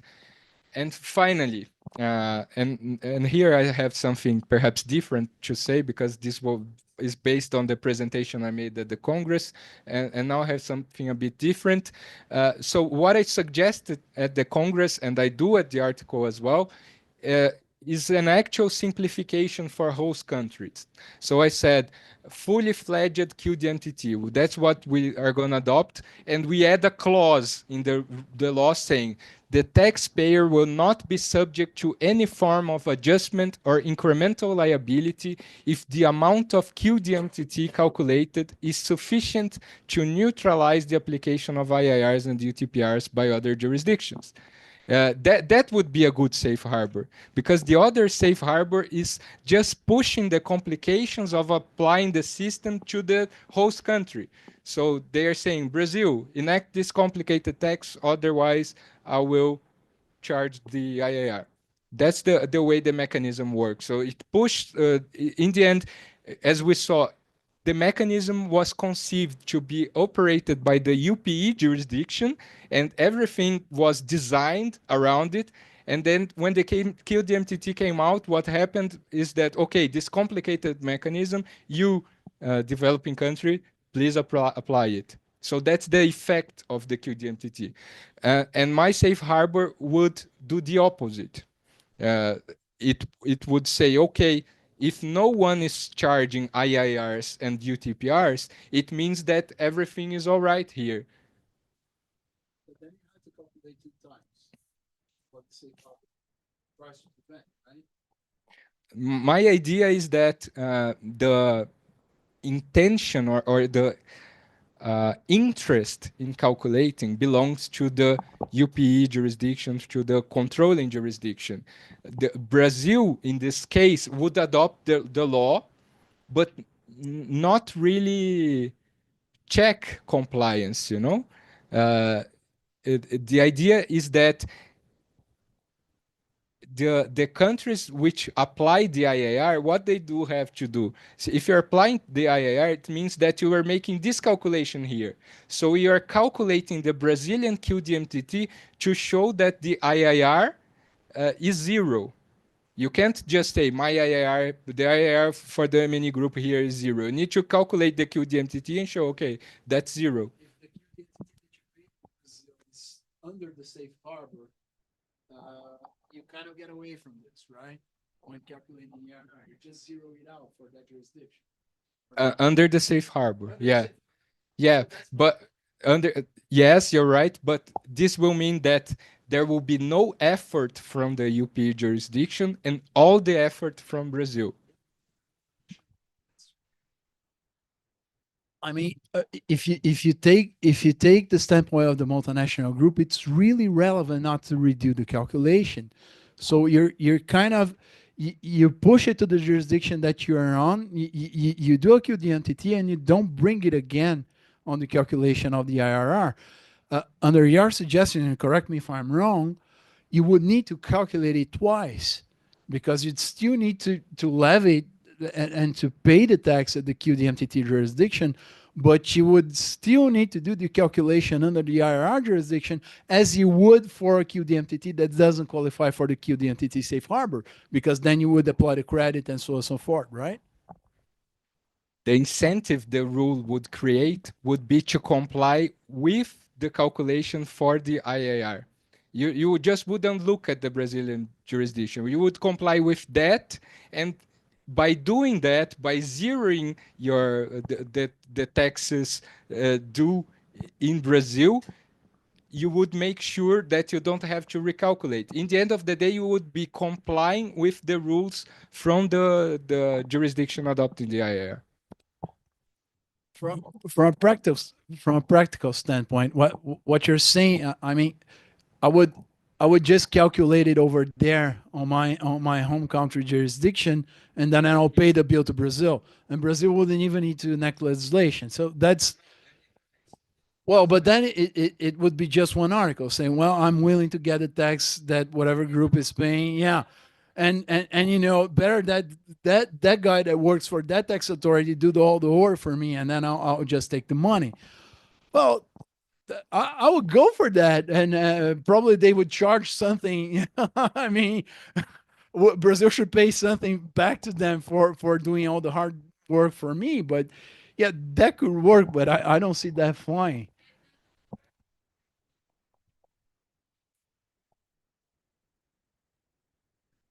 And you have that other issue, but And what I have new to say about this, because this is all written in the article, and I made this very same presentation, this slide at least at the Congress. Uh, there is now the notion of conditional DMTT. In the document from January, apparently Barbados has came up with a similar idea. Conditional DMTT is one that only applies to a constituent entity when the M&E group is subject to the globe model rules in another jurisdiction. I don't know if the article inspired the Barbados legislation. I hope so. But what they say is that they will accept a conditional DMTT as Q DMTT for 2024 only. And the reason for that is not spelled out.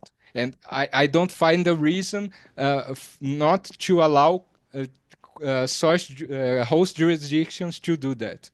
For me, it's perfectly compatible with the global model rules. And now let's listen to Robert. I can take away time from Roberto, even though you don't want it. No, it's just that what I want to show, which is something that you bring attention to usually, is the difference between a DMT qualification, a QDMTT qualification, and a QDMTT safe harbor qualification, which they have different implications. And the difference from the QDMTT and the QDMTT safe harbor is that under the QDMTT safe harbor, you just zero out and you don't need to recalculate. So for compliance, it might be really good for you to qualify to the QDMTT safe harbor. And I think one of the main things is that you adopt a gap that is accepted. And we don't have that much of a trouble because under our QDMTT, we adopted the IFRS, which is basically our gap applicable anyway. But when you compare, so when you're out of the safe harbor and you just have a QDMTT, well, then you have the issue that you need to recalculate, and the QDMTT will act as something that is credited against the IRR. So you might have a difference over there. But the main thing, I guess, is the difference between the DMT, a regular alternative minimum tax, or a DMT that is not qualified, and a QDMTT, and that plays out on the SBIE calculation. I don't know if you want to say a little bit, one word or two about that, about the formula, or we can do it together because where you take. So let me try to do this really quickly. You have it? You have it over here? Yeah? Yeah, okay. So let's see if this covers what I want to talk about. So yeah, it's let me see if I can do something different. And Roberto, I really don't want to take time from your presentation, but it's something that is really worth. Hmm? Yeah, it's not him, it's me, so it's fine. Well, I'm not connecting. Well, I'll try to do it when Roberto is presenting, then we can go back. But basically, the a DMT would act the same way as a corporate income tax does. So you take it you take it on the numerator and you divide by the globe profits, and then you find the local effective rate, and you take the local effective rate from 15%, and then you have the difference, and then you apply with you multiply that by the globe profit minus the SBIE, and then you take away the QDMTT. So the thing is, if you calculate, for example, you have no DMT, you have no QDMTT, and you calculate how much would be charged on an IRR, and I'll show you the calculations later. and you do a QDMTT on the same amount, you zero out the IRR. But if it's a DMT, because it's placed somewhere else on the formula, it won't zero out the IRR. There'll still be something left. So I'll show you the calculations later, and that is a weird way that they chose to apply the formula. And I know you went more into the history of that than me, but I could in 5 minutes come up with another formula that wouldn't do that, and I think it would be fair because it makes no sense to treat the corporate income tax and the an alternative minimum tax in a way that is worse than a QDMTT qualifier such as that. I don't know, but that's what I wanted to ask you if you went through it, and we can show the numbers later. Yeah, the title of my article is the single tax principle, the top-up tax principle. The idea was that the same tax should be charged under the QDMTT as in the IIR. But the administrative guidance, they say you can do more in your QDMTT, but you can't do less. If you do less, it's not qualified. And I never understood the reason for that.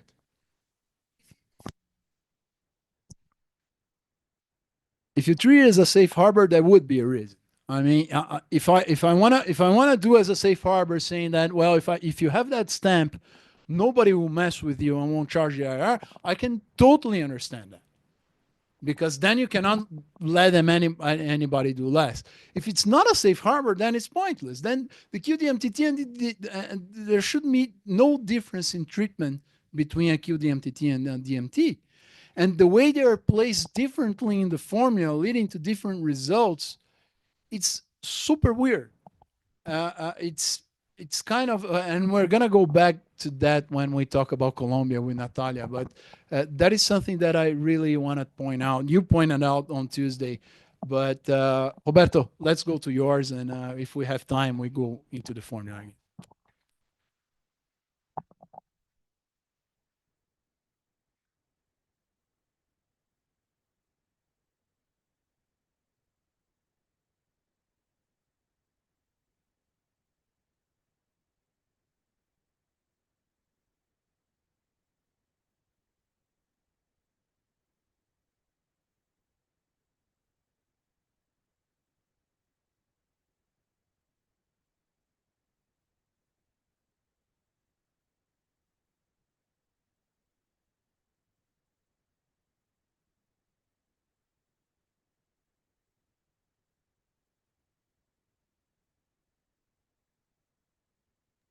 I hope it's clear. We're not hearing anything. So can you hear me? Can you hear me, Yes, now we Professor? can. Now we can. Perfect. Well, first of all, good evening, everyone. My name is Roberto. I'm professor from IBDT, and well, I a couple of years ago, maybe a little bit more, 2022. I went to the Netherlands, to Amsterdam, to study a little bit about Pillar Two.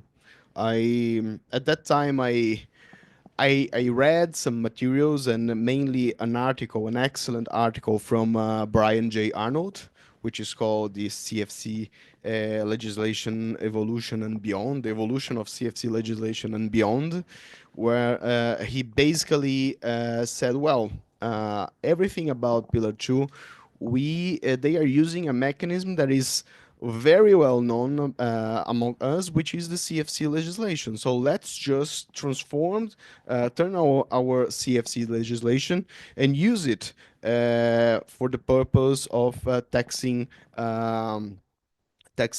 profits of multinational enterprises at 15% ETR.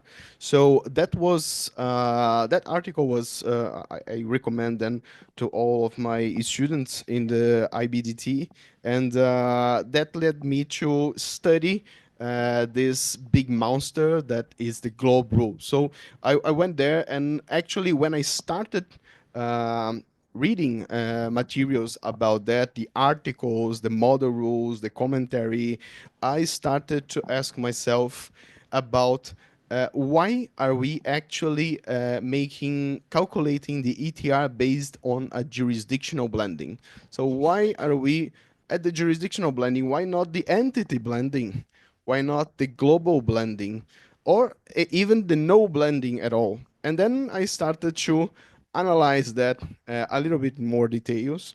And but first of all, of course, I paid attention to mainly the justification of the Globe initiative, which was in the same material that Ricardo showed, the initial statement from the OECD, and well, there you could see that the main policy rationale for the adoption of the globe rules was to establish a floor for tax competition.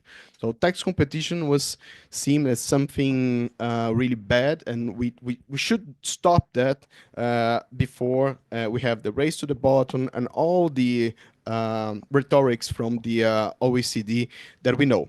And there is also something which is very paternalistic claim from the OECD, which is that we should protect developing countries. Of course, I was trying to establish like a relationship between jurisdictional blending, the main purpose of the globe rules, and also developing countries. How would it affect developing countries? And of course, we first see this paternalistic approach, which is like it's the last sentence that I put in this slide, which is the globe proposal may shield developing countries from pressure to offer inefficient tax incentives. So we should free you from providing tax benefits for attracting investment to your country. So we are going to protect you and bring you some I don't know, some development by this way. And the question is, well, is this in the interest of developing countries? And well, I start to consider this. So we have this policy guidance that it's the main policy guidance that the main assumption that relates to developing country in the globe rules. And well, and then I started to study a little bit the jurisdictional blending. And well, the first claim of the OECD, we all know the policy consideration, which is we should change the way countries provide grant tax benefits. So the way countries are providing tax benefits is wrong. It's there is no it's there is no you're not demanding anything from the other side. You're just giving that by grace, without any kind of consideration from the other part. So we should change that, and we should free the developing countries from this.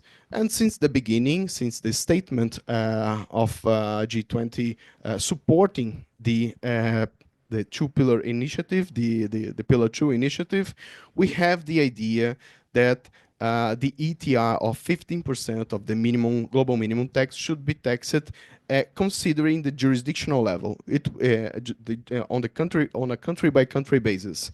So it was there since the beginning, and I started to ask, well, haven't they considered other possibilities? So when we have the computation of the jurisdiction top-up tax, as you know, the ETR is calculated based on the covered taxes accumulated on jurisdictional basis and the global income calculated on jurisdictional basis. So that's the way we calculate the ETR. So it's jurisdictional per nature, and it's also in the this is another material that I selected from the OECD.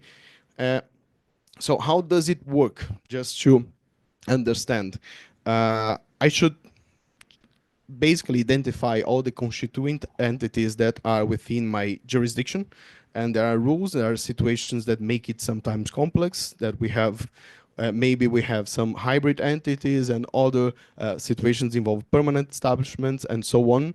But basically we should identify the constituent entities that are within the same jurisdiction, and we should sum up all the income, the globe net income, and also the all the corporate income taxes that are considered as covert taxes, and we should basically compare them.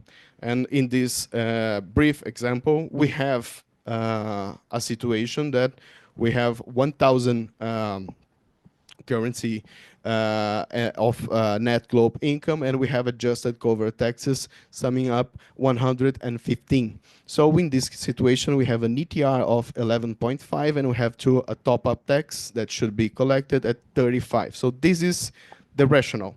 That's how it works, the jurisdictional blending. Well, when we consider other approaches, the OECD itself has considered, for example, the global blending. It was in this report, the public consultation document, the OECD made some analysis into the possibilities of blending. So the OECD considered the worldwide blending, the jurisdictional blending, and the entity blending. And considering the worldwide blending, what the OECD said is basically that the worldwide approach would require the M&E to aggregate its total foreign income and the total foreign tax on that income. An M&E would be subject to tax under the global proposal, where the tax of the total foreign income was below the minimum rate. So basically, this is pretty much the group approach on taxation. So we consider all the income from all the constituent entities of the M&E in the world, regardless of the jurisdiction. We sum it up, and we consider as well the adjusted cover tax of all these constituent entities. So let's forget about the boundaries of the countries, and let's make the comparison. So if it is below 15% of ETR, an additional top-up tax should be collected in this case. So in this case, as you can see, this allows for some tax competition. It's different than the jurisdictional approach. So because in this situation, in this example, if you consider that in the same group you have state control, the UPE is in the state A, and all the constituent entities are spread in states B, C, D, and E. If you can see, you have a top-up tax in this situation that equals 0. It equals 0 even though in the state B, for example, the effective tax rate is below 15%. It's 10%. So let's imagine that the state B is a developing country seeking to attract investments from this group. Well, if this group knows that, for example, in state D, they have effective tax rate that is 20%, they have some space, they have some room for accepting tax competition. So in this situation, we would have, for example, state B being able to provide for tax benefits without being penalized by that, by a top-up tax at the level of the ex-corp country, the state A country. So you can see that when we consider the global blending, you enforce at the same time the minimum tax, the ETR of 15%, but you allow for more tax competition than you would allow if you were under the jurisdictional blending. Because in this, if we were in the jurisdictional blending in this scenario, surely the state B would have to collect a QDMTT, or if it did not provide so, the state A would have to tax by the income inclusion rule. So we would have this taxation in case of jurisdictional blending, but not in the global blending. So this would allow for more tax competition. So this is one aspect regarding global blending. And I was asking, and I think that Ricardo agrees with me, and in the premise that it's not in the interest of developing countries to tax more anything more than the ETR of the 15%. So in the end of the day, you should design your rules not to tax anything above, and in fact to reinforce the right to engage in tax competition, which is completely against the OECD Roberto, rhetorics that you should Roberto, like free the countries from that. Please, Professor. Roberto, do you really think that it's not that jurisdictions do not want tax more than 15%? Because you see, Brazil, we do want to, and we are a developing country. I mean, I agree that some activities should not be taxed because of tax incentives, but generally speaking, jurisdictions do want to tax. They need the money also. I mean, Sorry, Professor. it's one thing to talk about tax incentives. So some activities are not to be taxed. That's true. But to say that developing countries do not want to tax more than 15% as a whole, it's not true because they need the money. You see, the case of Brazil, we do need the money, and we are taxing. We are. I mean, being a developing country is not the same as being low tax jurisdiction. Developing countries are not the same as low tax jurisdictions. And No, you said developing countries would not be interested in taxing more than 15%. no, of course. What I was meaning is that some countries they do need to engage in tax competition because they have nothing else to offer. Yes, but not as a whole. Also, these countries. I mean, it's what tax competition for investments which are relevant for these countries. I mean, if I'm in Barbados, for a citizen in Barbados, for a resident in Barbados, if a resident in Barbados is there, maybe I want to tax him or her. I mean, it's one thing to attract investments. Another thing to say that they don't because they need revenues anyway. Just to say, I would agree that they are not interested in taxing more than 15% or taxing at all in case of tax incentives. But they cannot grant tax incentives for all activities. Otherwise, how will they survive? No, for sure, for sure. What I mean is that they may be interested to provide tax incentives and to attract some Okay. So I want targeted just want. investments. Okay, so let's maintain this idea. One thing is to say tax incentive. Another thing, which is that a low tax jurisdiction at all, which would be. I mean, it's different scenarios. Yeah, yeah. No, I agree, Professor. What I mean here is just like my point is here is it's about tax competition. It's like the more you have the if you are in a global blending, you have more space for tax competition than if you are in the jurisdictional blending. Just that's my point. Okay, no, I agree. Okay. Well, but let's move forward. So in this situation, you have a very different situation in the calculation of the top-up tax than you would have in the jurisdictional blending.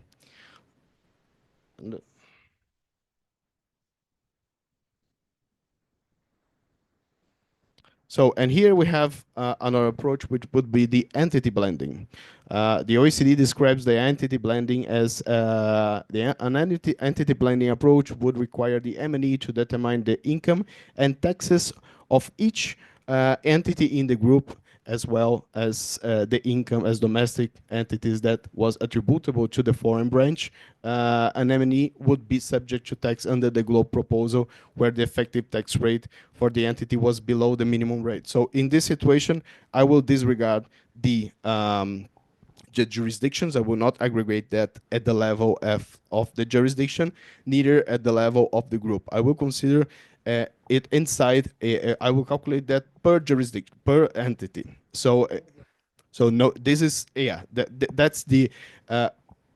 I would call the no blending approach something different because here I can blend inside the entity.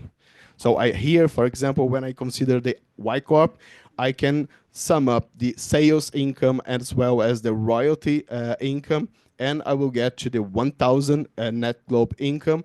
And when I compare with the adjusted cover taxes, 170, I will have the ETR of 17%. If I were in the jurisdictional blending, I would probably not collect any taxes, any top-up tax at the state B level as a QDMTT or the state A as an income inclusion rule, because at the aggregate I would have an ETR above 15% per jurisdiction. But if I consider the entity I would have to calculate a top-up tax in this case, because when I look to the Y Corp, to the V Corp, I would have an ETR which is below 15%. So in this case, the ETR would be 14.25%, and I will have to calculate the top-up tax.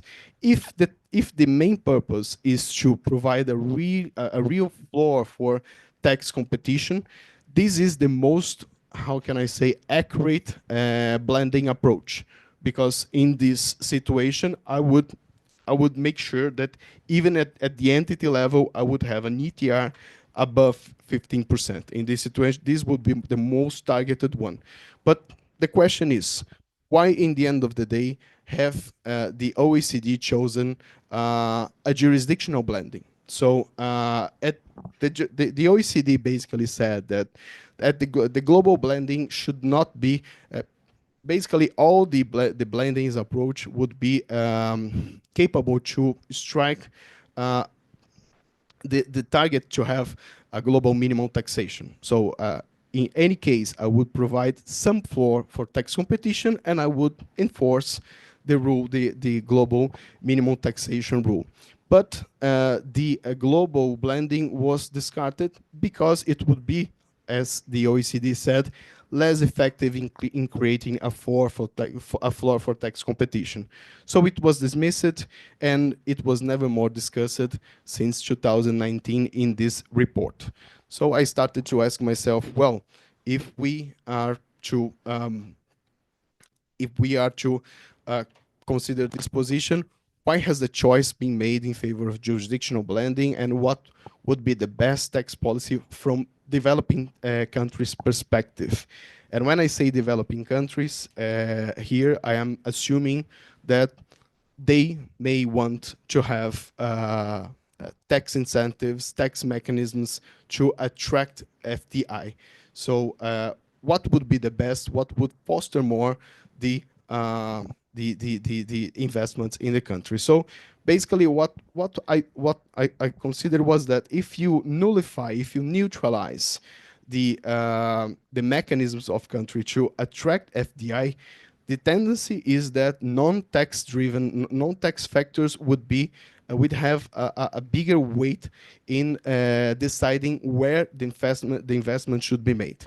And in this case, the investments would flow away from many developing countries and go back to developed countries, since if the rule is to tax at the level of 15%, if everyone is taxing at the same level, so let's go to the country that will offers the best non-tax factors that will attract FDI.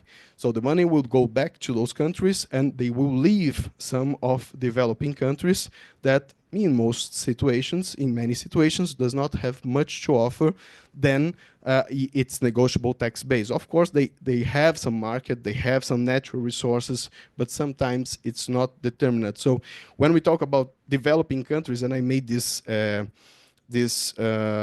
difference in my article, we have to consider those countries that are like developing countries like Brazil, emerging big economies that have a lot of market to offer, like many like natural resources and everything, from a country like, for example, Uruguay, which is a country that does not have those elements to offer so much. So then their tax rate, it becomes an important instrument for attraction. So the money would flow back to those countries, to developed countries, and those countries, since they have many situations, factors that are not mobile, they are not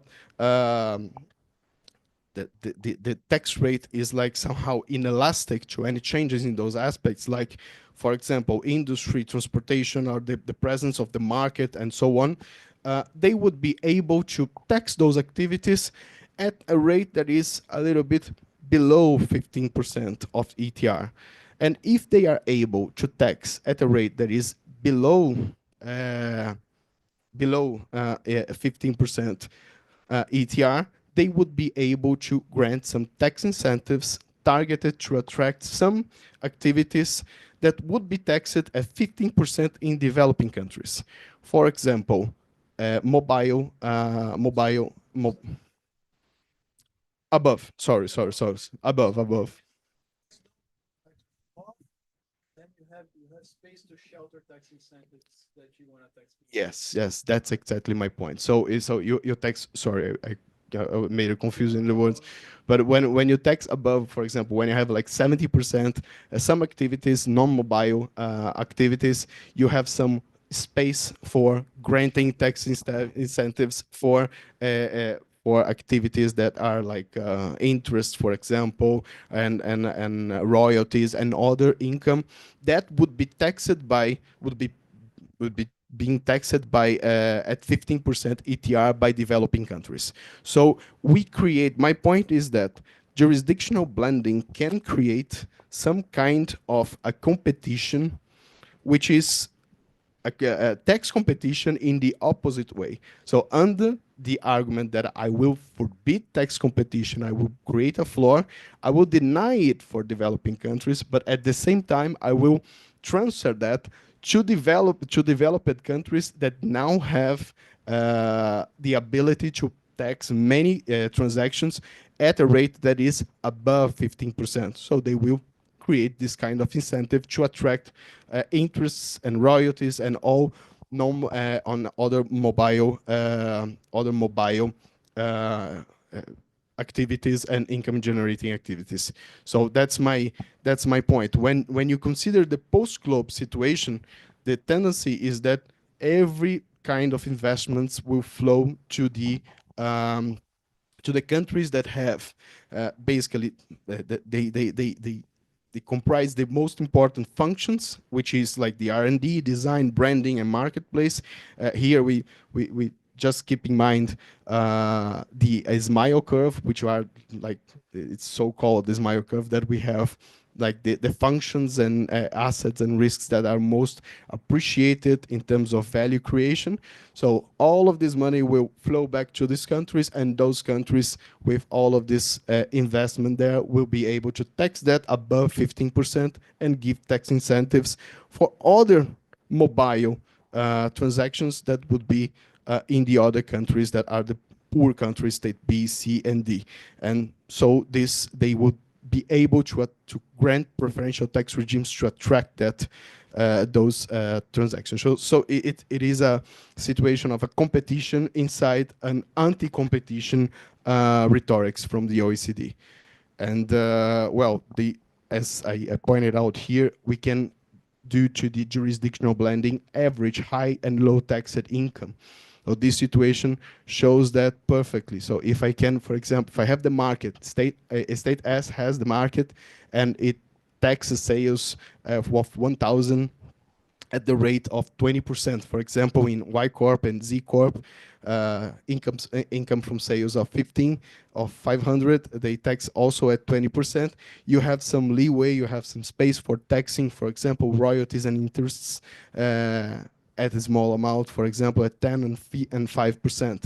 So you can do that, and even though you have an ETR above 15% and you have a zero top-up tax. So if they have this possibility, they will surely grant preferential tax regimes to attract those kind of investments. So that was something that I thought about jurisdictional blending, and for me it was something that I don't know, it caused me a little bit of surprise, and I really was concerned that that could be used as a means for transferring preferential tax regimes from developing countries to developed countries under the rhetoric of the creating a floor for tax competition for everyone.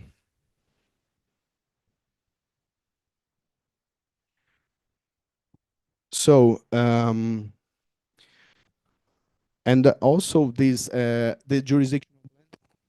jurisdictional blending, in the end of the days, it denies the country right to engage in tax competition. So that's either fair or harmful. In the end of the day, we have this problem related to that. It's a problem underlying not just jurisdictional blending, but also the globe rules as a rule, the idea of global minimum tax. It's also not coherent with the previous agreement, the 1998 report and the BAP action plan, and it limits national tax sovereignty of developing countries. That's my argument on that.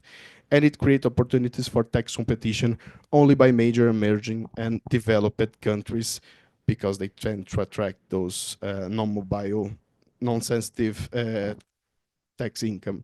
So, and when we have if we have the harmful tax competition. In the harmful tax competition, an agreement was established.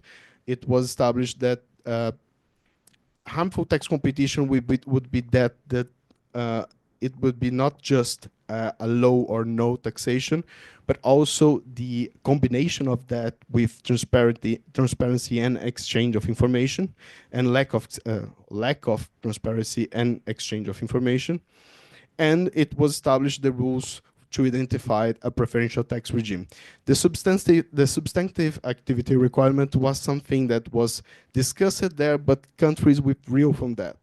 It came back when we discussed the action plan number 5. And under the action plan number 5, it was revamped. My point with those two slides is that countries somehow they got to an agreement to what would be the fair tax competition. And well, the fair tax competition would be it is not just it's not just the fact that you have like a low taxation. You have to combine that with other elements, and you could, for example, attract IP regimes and so on. And the problem is that global rules and jurisdictional blending, in the end of the day, it was like taking all of that away. Let's just throw it away and let's allow competition just on what we have discussed as the substance-based income exclusion. So the carve-outs are the only space where you still have some competition, and it goes completely against what was committed before in those two initiatives. Sorry, Gustavo.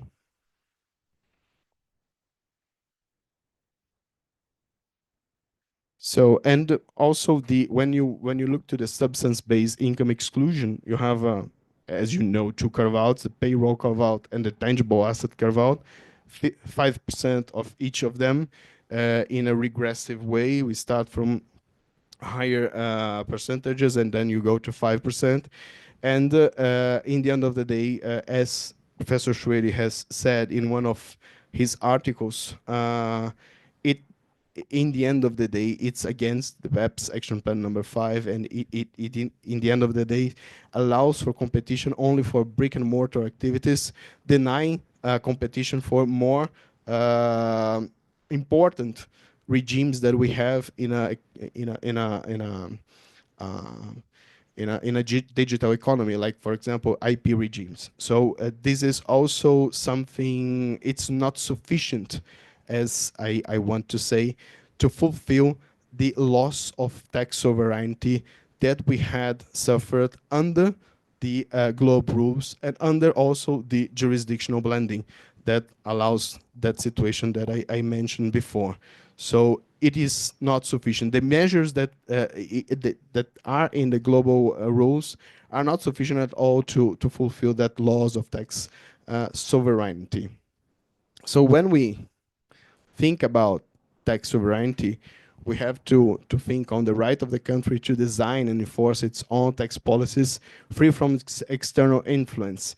And this is everything that does not happen when we discuss the globe rules.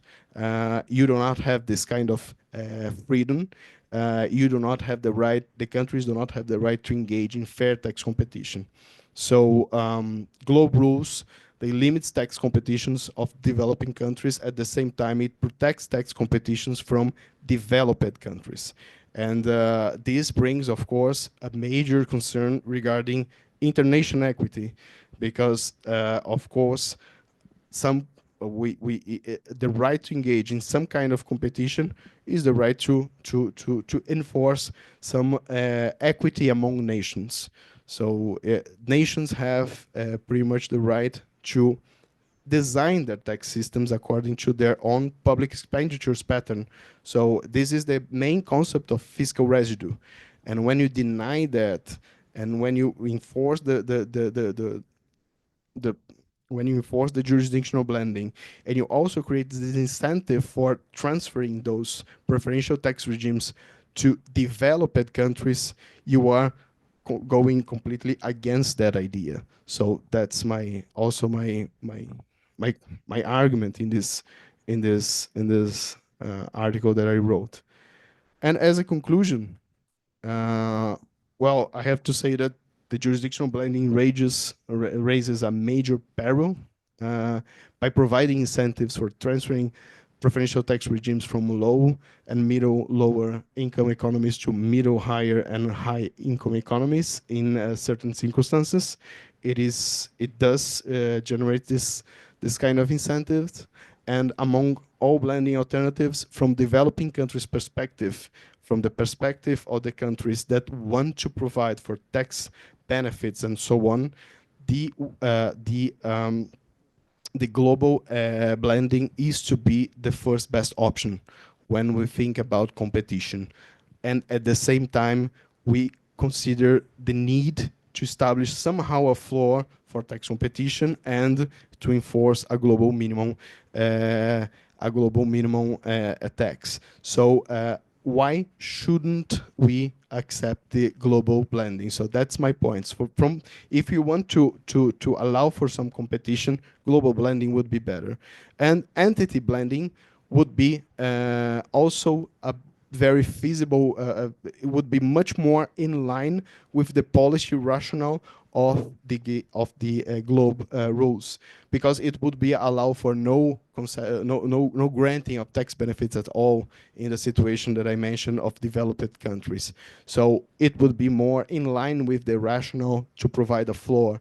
But in the end of the day, the OSDD chose for the middle solution. It was the jurisdictional blending. That's my argument on that. And also, when you consider the global blending, it provides for more simplification when you compare that with the jurisdictional blending, because for example, countries would be able to the companies, the constituent entities would be able to offset losses among them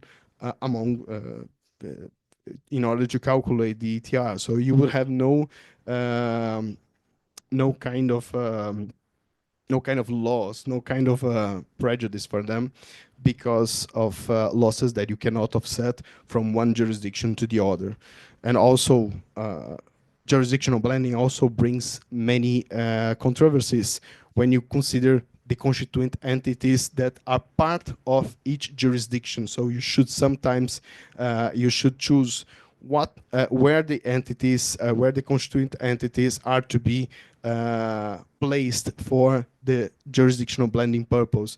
So what it creates some complexity that you wouldn't have in case of the global blending. So this is my argument in support of the global blending. I know that this argument is of course late because the rules are there and the countries are already applying the rules based on the jurisdictional blending, but that was my main concern and my I don't know. That was what called my attention when I studied that. So why jurisdictional blending?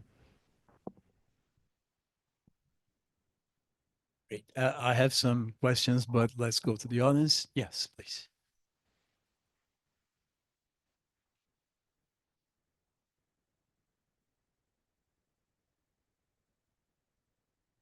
Hi, Professor. I was reading your article and the thing you said about harmful tax competition, that it requires, for example, a lack of exchange of information. And I was thinking about their choices of the jurisdictional blending. And sometimes, like, the lack of exchange information is not directly related to like bad faith, right? Like, we have administrative issues, lack of resources, highly skilled personnel that we don't have in developing countries. So, considering their option for the jurisdictional blending, have the OECD a solution for this kind of lack of information, or is something that is just an extra layer on developing countries?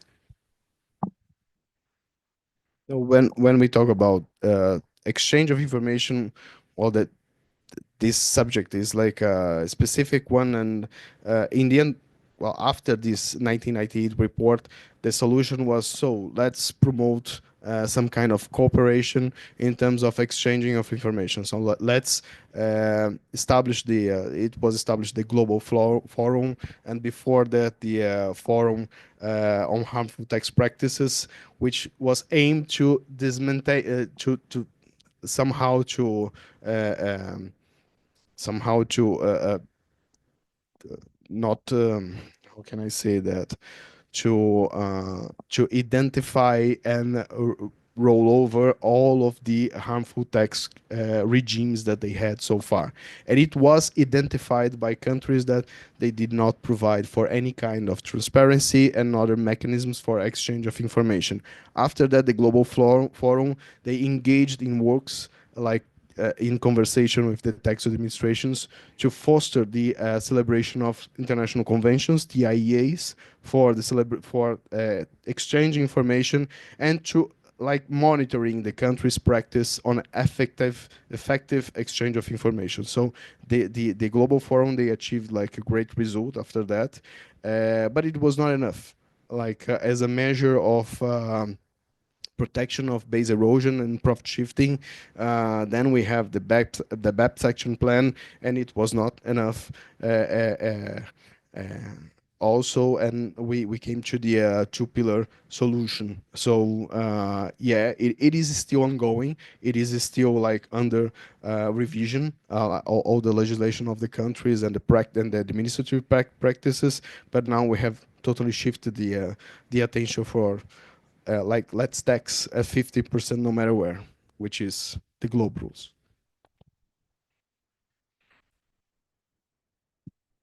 Yeah, just regarding this question, I think change of information has evolved and it's relevant. But the thing is, the rhetoric back then, if you look at the 1990s, I mean, it was I need to find a way to know how much income you got, then I'll tax you at home.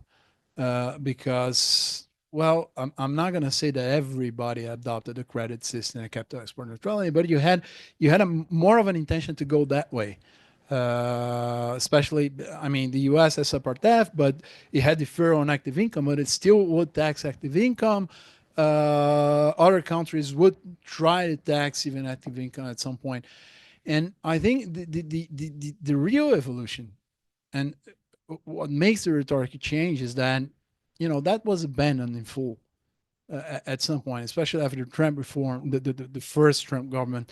The U.S. just came and said, I'll keep subpart F, but active income is not my business anymore. I'm gonna tax if it's here, but I'm only gonna tax it elsewhere if it's guilty above the guilty threshold for the worldwide income of the group. So when you're changing to that and you have a capital import neutrality underlying rule worldwide, then you look at tax competition in a different manner because the assumption is that I'll never get that income anymore. And if somebody is doing too much, that might be unfair, and that might lead to a result that we're not willing to put up with. And this whole game might lead to under taxation overall. And that's BEPS 2.0. I mean, BEPS 1.0 was kind of in the middle, but BEPS 2.0 is that. I mean, the whole BEPS thing is not the main thing that worries Pillar Two. I'm not worrying about BEPS. I'm not only worrying about profit shifting. I'm not only worrying about income that I cannot see. I'm not only worrying about harmful tax competition with ring fencing regimes. I'm just setting a floor. So exchanging information in that sense, it kind of loses the utility for that matter, I guess, because my target is different. Uh, that is the one thing. But the other thing that I wanted to talk about regarding this whole presentation is, and I'll circle back to what Shueri was saying before. I don't know if I'm here. Uh, it low tax jurisdictions doesn't necessarily mean developing countries, and you might see a correlation, but it's not always the case. And I think Brazil might be an example. I don't think anybody here would characterize Brazil as a low tax jurisdiction overall. Although we do have preferential regimes and we do have effective tax rates that can go below 15%.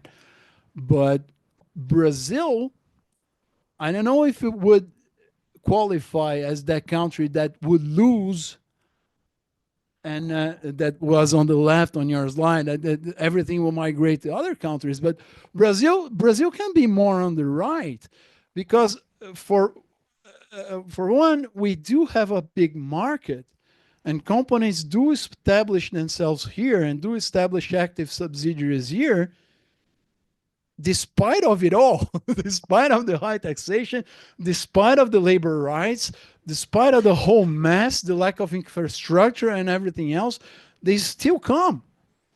And if you have a high, or I won't say high, but higher than 15% subsidiary with actual activities here, because they are producing here and they're not using a tax incentive like the regional tax incentives or some other specific targeted tax incentives that we still have leeway to provide for regimes that would attract FDI or would attract some activity of multinationals and would attract some tax collection because it can be lower than 15%, that will still be incentivized. So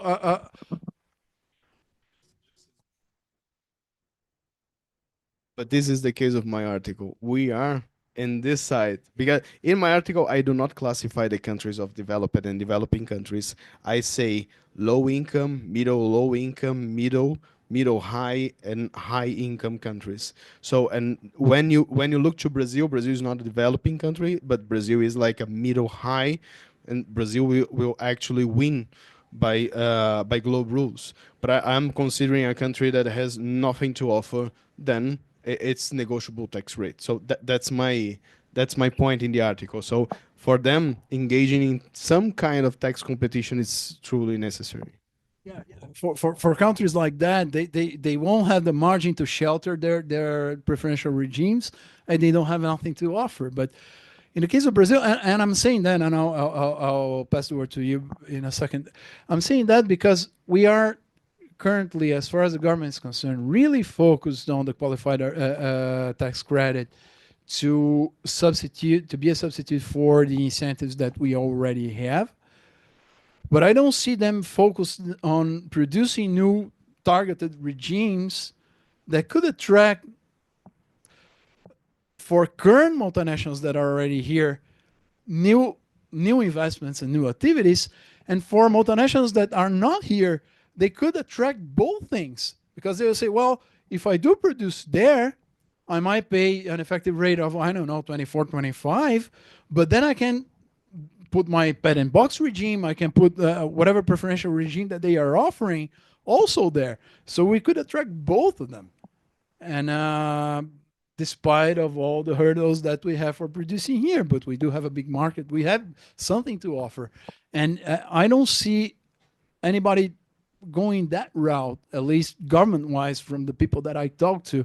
They're really focused on the qualified refundable tax credit, which, okay, it's something that we're going to discuss later and something to focus on. But this thing and how Brazil is positioned in this equilibrium is something that we probably need to look into. Like listen everything and the comments and the class before. And I really have a doubt here. Like we have a high level of tax, nominal tax rate, like 34%. And on the Receita Federal perspective, only 180 taxpayer will be affected. But at least, and I think the 180, not all of them, but a lot of them are are feeling a fear of not reach the 15%. So this is on my perspective is like a very contradictory, and actually and probably this year we will discuss like a income tax reform, and one of the points that we will probably tax dividends, but we will need to rebalance the corporate tax, so the 34 should be reduced, and we should tax on dividends. So I think this is like a kind of a nightmare when we compare like the pillar two and how the Congress will discuss like the income tax reform considering this, like maybe I think another issue. But although like you have the 34% as a nominal tax rate, I really would you like to know like how is the effective tax rate of the kind of this group, because probably I always listen that the people are with fear of not reaching the 15%. Like I didn't listen until now. Like oh, I'm sure that I'm out of pillar two because I already pay too much tax in Brazil. So I don't know. I yesterday you make a comment like yeah, I my PhD thesis is 2013, and it's about like the political costs that it's an economic thesis that okay you have a political costing of being you, like the big companies will be more fiscalized in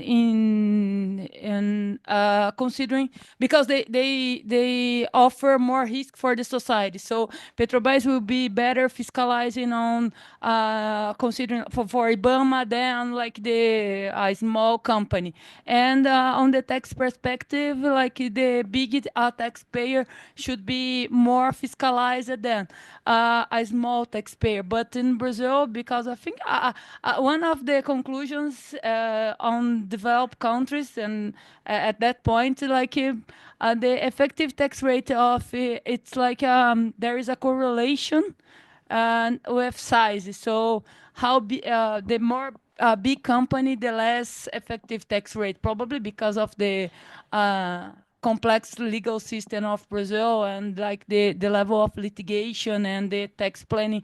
But I think when we listen like the pillar two and the effective tax rate, this must be considering. So and I think we'll have like a difficult discussion on the income tax reform, and if we have a reduction of the nominal tax rate in the effective tax rate, probably we will get a lower. So I'd like to listen your opinion about that, and if you have any thoughts about this. No, for sure. I mean, we measuring effective tax rate is not an easy thing, as you know, and we have academic papers that contradict themselves, even onto what is the effective tax rate in Brazil, even when you analyze it sector wise, and more so the effective tax rate under Pillar Two might not be the same that we're used to seeing at the balance sheets and doing in academic analysis. So, for Pillar Two purposes, the ETR might be something different. It might play out one way or the other, depending on how you treat the fair tax attributes, be the liabilities or the assets, and the globe profit is something different than is actually the IFRS profit. So we never know how will this play out. And so my first comment is maybe if pillar two, if the RQDMTT is something that we're gonna actually keep, I would wait a little to do the tax reform because we will have actual data regarding the effective tax rate of these companies under the Pillar 2. And then we, for the first time, we'll probably be able to know where to go. So, I mean, we're already saying that, yes, we might have jumped the gun on Pillar 2. Let's not do the same thing on an income tax reform right now, because we might get it completely wrong as to the ETR, especially of those groups. And when we have that data, then we can probably know where to go, or at least know that we're going to have a problem if we do lower the statutory rate. Maybe for these groups, they will fall within the scope of the QDMTT unless they distribute dividends. And then, because Ricardo, correct me if I'm wrong, you can use the dividend as tax paid here in Brazil. So we might push groups to distribute dividends if we do adopt a lower statutory tax rate, or at least to distribute the dividends so as for them to be within the 15%.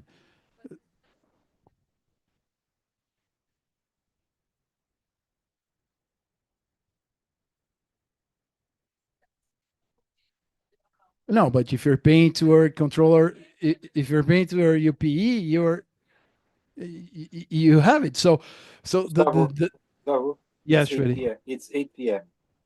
All right. Please All respect right. me. So just wrapping it up, we should wait. And you might be right on more people being within the room than we thought. So thank you guys. See you tomorrow. And for the people online, just let me check. Yeah, I have everybody already reported. Thank you very much, guys.